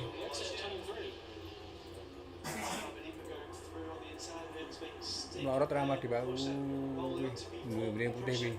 Is building for both the Honda Asia Trio Racing Junior Team riders. Just to note that Nicholas also crashed at turn 14. Now, yellow flags out. We just see teammates here obviously getting some assistance because that was another big hit. But Nicholas also crashed at turn 14. Well, as we approach turn number 10, is anyone going to try and make a move here? From the AC Ramadipa again on the inside, lunging in. Travis Borg has made progress as well. He's up into P3 at the moment. Rama 6. He fights for a podium. He's just behind Pugliese and Cano. Yeah, he's right on the back wheel of Canada as well. As we approach turns 13 and 14, it could be a prime position to try and take advantage of the slipstream as they emerge from turn 14 here. He could, yeah. He has the advantage of a double slipstream from the CF Moto Aspar riders ahead of him. Sama Diba telu, Pak. Obviously, we've seen that Oh, dah. both Pugliese and Cano will have the Ya Rama Diba sekarang ini ada di 6 ya. Nanti akan maju lagi nih. Malah Iki loh. who's actually making progress. Iki lho Rama Diba. Oh, iya, wis. Bleng. Piling on the pressure. Nyenggol. Nyenggol. Bahosu now moves into Ya Rama Diba 3 sekarang. Pugliese, and that's rallying into Carlos Canada down to P5. Cano down into P5, and there's a bit of a gap there forming between the lead the rest of the pack, but you would imagine that will close up quite quickly. It's kind of Serombongan ngarep iki. Yeah, can't be for Pugliese is still Sudah dapat well, hosting 5 lap ya, masih 9 lap lagi. close down the front row of the grid. It's really giving absolutely everything. He's going to move on the inside here at turn 5. Iya, Malibu. On the exit. just get a Singgolan replay. lewat That tim. Oh, is the pusing crash gitu. for Martinez earlier at turn 3. So again, very similar from what we saw Motojunior. from Zani. Okay. Apologies. Yeah, Yeah, no. high side through turn 3. It's a corner where you're on the power for a long time, just trying to build up that speed. So it does happen quite a lot. But yeah, another hefty hit there for Martinez. There's 2 consecutive races where we've seen not just race win contenders, but title contenders crashing out. I mean, it's anyone's game. It really is anyone's game, and it kind of it isn't a surprise because they're all pushing so hard. They want to get their season off to a superb start, and especially if you're then making amends from race 1, for example, you can be Masih pushing pemimpin. hard. Maksudnya keloro. Rama Dipa 2, 3 sekarang masih. Because everyone else was squabbling. Mipet gila lagi berarti. Iya, bater loro kayak. Oh. Ya. Rama Dipa 2. Unfortunately for these early, he crashed out. Yeah, well, there's a lesson in racecraft to be learned there, I think. It's a lesson that many riders struggle to learn. It's very important when they does make the move there on Cano. Bangun nih. Sudah dapat 5 lap, 8 lap lagi. Bahosa running in P3 then against Cano again. As we said earlier, their rivalry continuing in a new class on new bikes. But it's the same story with those two, just fighting it out. Yeah, absolutely. It looks like Bahosa's hungry for more as well. He looked up on the inside of Ramadipa, saw that there was an opportunity on that particular corner, but going into turn 5, is he going to try and make the move there? It looks like he's just going to lay off a bit there. He might be a bit cautious given what happened earlier as well. Yeah, understandably so. A bit like Blanque was just moving forward Yeah, there together. as well, getting ahead of moving out into P7 at turn 5. Yeah, with Motojunior into P6 as well. So fantastic under Remy's right. A great performance so far, sort of quietly moving up the order, taking advantage of the riders fighting around him to make sure he's in contention. Yeah, as we approach turn 10, we've seen so many moves made here before. Is anyone going to try and make the move here? Well, on the Apa dalam juga? outside there, just a bit wide. Looks like things are as they were. Pugliese is so good on the brakes at turn 10 and so on. It's very difficult to pass him unless you're pretty much ahead of him before the braking zone. He's very strong. Yeah, absolutely. Pugliese has been showing us over the course of this weekend why he's someone to Rama Dipa masih bertahan di 2. high regard. Cano, 7 laps to go at a group of 40, I think that was potentially showing for Cano. And it's not wrong, there's a huge group fighting for this win. As Ramadipa looks on the inside of Pugliese, but no, the Italian able to defend once again. And Bahosa had a look at Ramadipa but couldn't make that move stick either. Aku ya mau dibahas Windy lupa there. sih. It looked like it almost Memang made mulai ya? Ramadipa. Did so well to just hold him off. Excellent riding from Ramadipa there. Very good riding, very good defensive riding as well. And Bahosa's now under pressure from Travis Borg. Just going to have a look at Sudah dapat slow 6. motion today of all of the riders braking at turn 1. And Bahosa Pugliese, sorry, coming out ahead. But Ramadipa and Bahosa side by side through turn 1. Turn 1 is delivering so much action here today in Montmello. Absolutely fantastic to see. And as we go into sector 3 here, Masih bertahan di 2. Rama Dipa. Just to show how close these riders are through turn 7 and 8, which is a very tricky part of the track. Turn 9 is another challenging part for very different reasons. Uphill, it's a bit of a Bujusa ya gitu ya. Nanti ya. 3 ya. yeah, heading down this turn 10, the slipstream is crucial, but Pugliese Ramadipa still kecebok able ini. to defend Ada. Bahosa. Ramadipa having a look on the inside, but unable to get close. And Travis Borg as well remaining in P4 with Cano side by side there with Kejukuk-jukukan ya. Rama Dipa 3. yeah, Black made a move there. Dijukuk Bujusa. Actually, get a bit of a 2-for-1 here. Kalau wes, Two rides at the same time. ongkongnya udah biasa. Heeh. Yeah, Black. The French rider showing us why he's really battling at the front there because he's not afraid to get his elbows Cukup out. papat make a barang move itu. like that where the opportunity presents itself. No, and that's key in this clutch. You can be as fast as you want, but you know you're going to have a big group of riders Kagak. fighting because everyone is fast. Bukuan nih. So you need to be able to fight with your fighters. Wah, kaya bareng ya. Ada? Someone's Bahosa moving into P2. Bugalazi staying in the lead with Plank in P1. And we're just seeing there's a yellow flag out in turn 3. Coba melorot ya, gara-gara melorot ya. Baik bro. 5 nih kene. 5 sekarang Ramadipa. Aduh. It's quickly gone in, so not entirely sure what that was for. Oh, oi. 5 kayak. As we approach turn 5, another opportunity for someone to make a move. That tight left-hander. Plank again, he always seems to be taking that inside line. This time he's managed to take the lead. Is he going to be able to make it stick? It looks like he is. Oh, what a move there from Mbah, the Frenchman. He's lost the lead, but he's still in P2. Pugliese fighting back straight away. But Pugliese giving as good as he gets. Ramadipa melorot kan. Melorot banget loh. Apa saya Ramadipa? Hah? Papa ti. Oh. Wah. Ramadipa melorot telur sekarang 4 ya. But he's made it work so well there. Absolutely incredible stuff. As we go through turn 10. Kok ora ketok lap-lapan itu?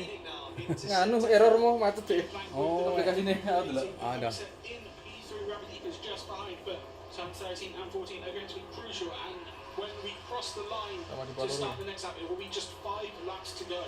Yeah, I think it's almost time for us to start looking at exactly who's crossing the line first as well, given how Ramadipa 2 sekarang. Yeah, I mean, as they cross the line here, Gitu it iki, Bang. was Oh, 0.081 dah.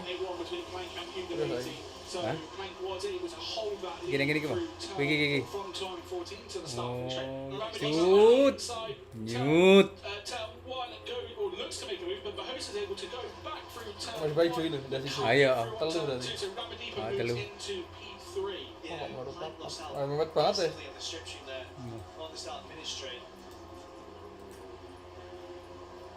Also, just to know that Pirang lap iki ra tau. He's moved up Hah? into second, although Kamu that could kan? become third as Mesti ngomong apa? Bahosa on the Iya inside maksudnya of kurang turn pirang dulu. four. Oh, Next move, stick iki lap on ke-10. the rider from Iki dapat 10. Oh, Oh iya. Pugliese leading into turn 5. Ramadipa looking to move on the inside, looking to Papat. try to take third. Is he going to be able to get a good line out of it? No, he's not.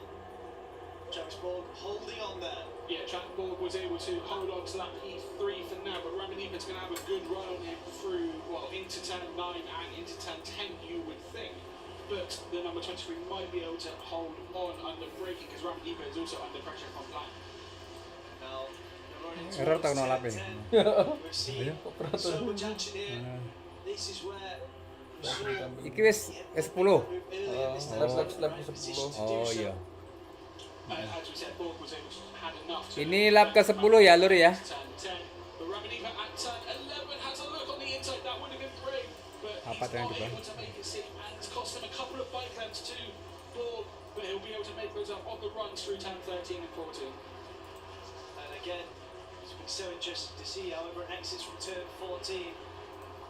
Who's going to take advantage of the slipstream? But just 4 laps left now. Juga Ujuk ya. Oh, iso minggu depan. Luru terus. Oh, Pak tetep. So I think the run to the line, unless they're really, really close, should be with the rider who leads coming out of turn 14. As we see Carl Bushnen on the inside of Travis Borg looking for P3, unable to make the move stick. Kalau ke itu nggak usah ngebawa HP ya. Kalau ke kulkas ya nggak usah bawa HP ya. HP saya lagi sedikit harus buka kulkas. Into a podium position. Ya. Kalau kulkas itu nggak bawa HP, wes saya lagi sedikit. Kali ada airnya ya. Carlos Cano, Kendra Ramadipa, Motojunior, all behind him. Any one of them in with a chance of finishing on the podium or even with a race win. Yeah, this is anyone's game with 4 laps to go as there's a move there from Plank on the inside, unable to make it stick on Borg retaining P4 from the French rider. Yeah, he's too heavy on the brakes. Jadi wolu kok somlor tadu banget. Banyak tak bisa. Wah. As we say, Walu. Bugalazi still leading ahead of Bahosa, just a tenth or so Amai. in it, car pushing up into P3. Again, it's the run into turn 10. This is where Bahosa has a chance to get alongside Catalonia for P1, but we know how good the number 31 is under braking. He doesn't give riders a step. And it's Carl Bahosa making a move on Bahosa for P2. Is he able to make that one? Songo Rama di bawah banyak untuk kena loh ini. He'll have the outside into 12. It's going to be tight between the pair. Absolutely incredible stuff. Yeah. In Edit telung lap ya. once again, entering sector 4, and we see the jump and change. So much action. Always delivers action, does the second to Barcelona. Wis 10 besar apa lah, oh, 32 pembalap ya. 14 on Bugalating. Is he going to be able to make the slipstream count Oui. on this time? We have 3 laps to go. The race really reaching a crescendo here in Barcelona. Well, it's been a crescendo from start to finish here, really. Absolutely incredible as we see all the lines the riders are preparing to take. It's Pugliese who leads. Cano tries to make a move then. Is Travis Borg moves into P2. Cano moves to P4 as well. Borg on the move through turn 1, moving up into second place, and he's already on the back of Bugalating. Will he be able to make a move into turn 4? No, Bahosa's on the inside of the number 23. So it's Bahosa who is making the late move once again, moving into second place. Yeah, and just forcing Borg out wide there as well. That could provide a bit of room for Cano. Wah, nang buri. Now is able to take Dia lebih cuna kan yang buri kan? Itu. Oh iya. turn 5. No, it looked like he was almost able to do so, but Borg holds off Carlos Cano. Borg was able to take the tighter line through turn 5, and that just enabled him to keep position. Again, the curve camera here showing just how close this field is heading into the final couple of laps. Saiki ra hari turang ngono ya, rane. Hah? Urut-urutan rane ngono. Lagi mur ledak gini. Oh iya. Currently Pugliese who's leading from Bahosa. Travis Borg occupying the final spot. It's now Guillaume Planks who's into P3. Yeah, Borg has dropped to P4. I didn't quite see what happened there, but the rider from Malta, is in P4 behind Plank. Iki 12 lah, berarti iki 13 ya. Was fighting in this lead group. A couple of laps ago, is now down in P8. P8 still part of the group, but at the wrong end of it, I think it's fair to say. As we prepare to watch the riders emerge from turn 14. Start, finish straight again. It is Ya, sekarang 13 gitu. Lap ke 13. 2 lap lagi. Heeh. Yeah, Bahosa's in a perfect position to take the slipstream advantage with 2 laps to go on the run into turn 1.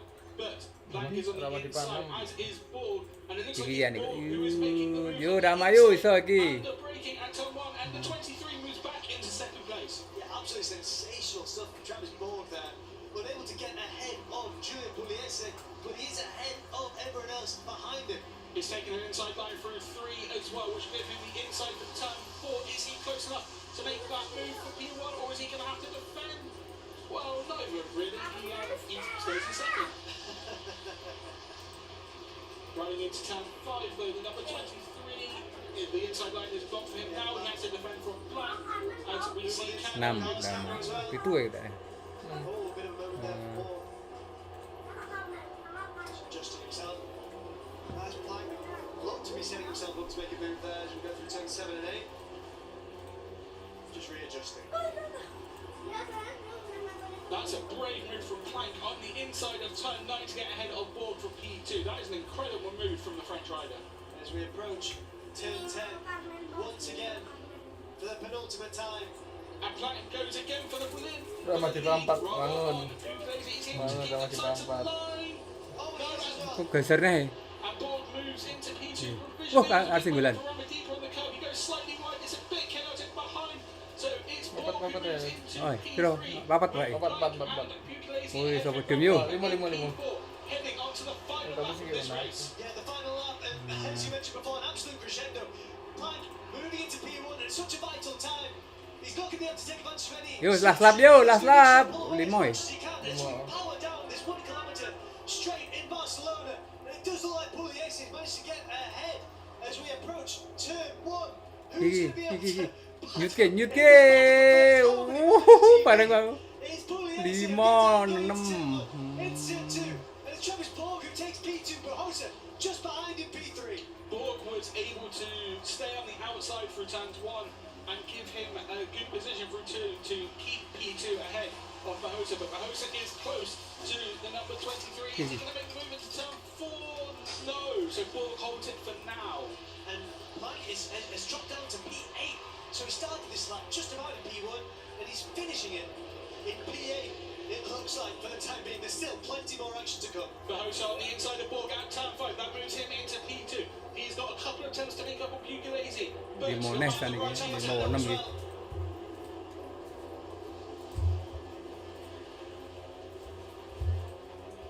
There goes Travis Borg. Mau crash ya pakai. Enggak. Down as we approach Buri. turn 10, the hairpin. We've seen so many moves here made before. Iki, iya, like iki. in previous laps. Iki This meh time lagi ya. around, 6. Minggir sayang. Sekali. Minggir, nutupin minggir. Waduh. Oh, udah ramah tiba. They are getting on through the final couple of corners. they're going through 10-13 now. Pira ramah tiba. We have 2 riders Ono loro po? there, but it seems to be okay. We're about to be hitting turn 14. Iya, ramah It's tiba lagi. Pugliese who's leading. 5. He's got Travis Borg just behind Bahosa's not out. Yeah. The more is Carlos Camel. How is he going to finish? This is neck Berapa? and 6. Who's Oh, coming 6 away? toh. Well, 2 riders out, but Travis Borg and Giulio Pugliese claim the win there. It's another photo finish. The Aspar team seems to think it's Pugliese who's won. I'd say on our timing sheets it looks like that is the case as well, with a gap of just 1.91 seconds. Absolutely incredible stuff from Giulio Pugliese. Travis Borg won't believe it. It could have gone any way there. It really could have gone anyway, but it doesn't like Pugliese has taken victory. As you say, less than a tenth between him and Borg, with Bahosa not far away either. He was just 0.14 away from victory. It was an incredible race. The crash that we saw at the end of during that last lap, that was Southern Mountain and Renaissance 1 at turn 10. Tak tinggal ya. Berapa dia ya? Iya. It's Tak such kawan a lagi. late point after really having quite a fantastic weekend, both of them, I think. Yeah, Mousy was a bit disappointed because he had a crash in practice yesterday and was aiming to get through Q1 but was unable to do so, but had battled his way up into the point, so yeah, he'll be a bit disappointed it ended in the Grand Prix. Well, it does look like Pugliese is our worthy winner as he celebrates with a wheelie here in Barcelona as this second race in the Moto3 Junior World Championship comes to a thrilling conclusion. Dulu takut jadi polisi. Ini Mbak, bisa nembak kok? Sang. Well, he'll make his way to Park Nembaknya Bay. gimana? Oh, lari katanya mau nembak. Pelurunya habis kok. He finished on the podium as well. P3. Absolutely fantastic finish for him after his opening race of the campaign came to such a tricky end with that high side at turn 5. Nearly failed to come back swinging. Ini. Oke, gambar. Oh iya. Ya tak kira.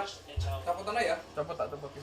Iya, capotan kabeh. Just 0.04 seconds. His rival from the E16 last year, Carlos Cano. He gets 60 points on the tally.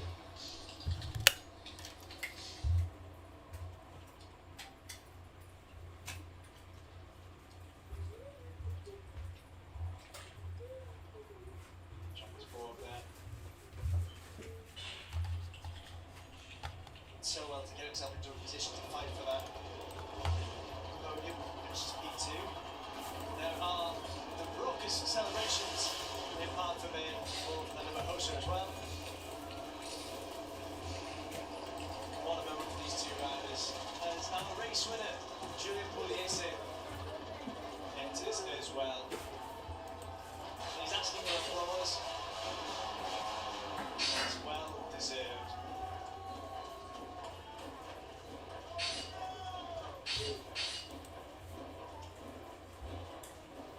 Moto Aspar Junior team with a win here in Barcelona.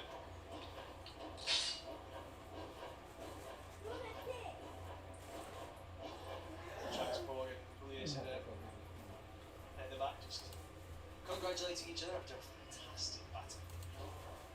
It really did look like it could have finished any one of our leading pack, who were throughout the race competing start to finish, showing that there's just so much talent here.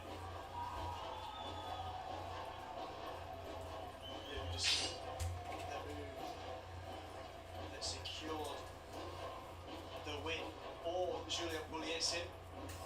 It's building up some speed on that kilometre long straight here in Barcelona.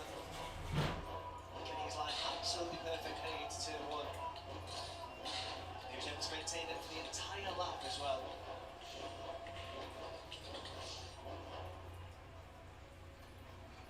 It was close though, he was pushed all the way by Travis Paul.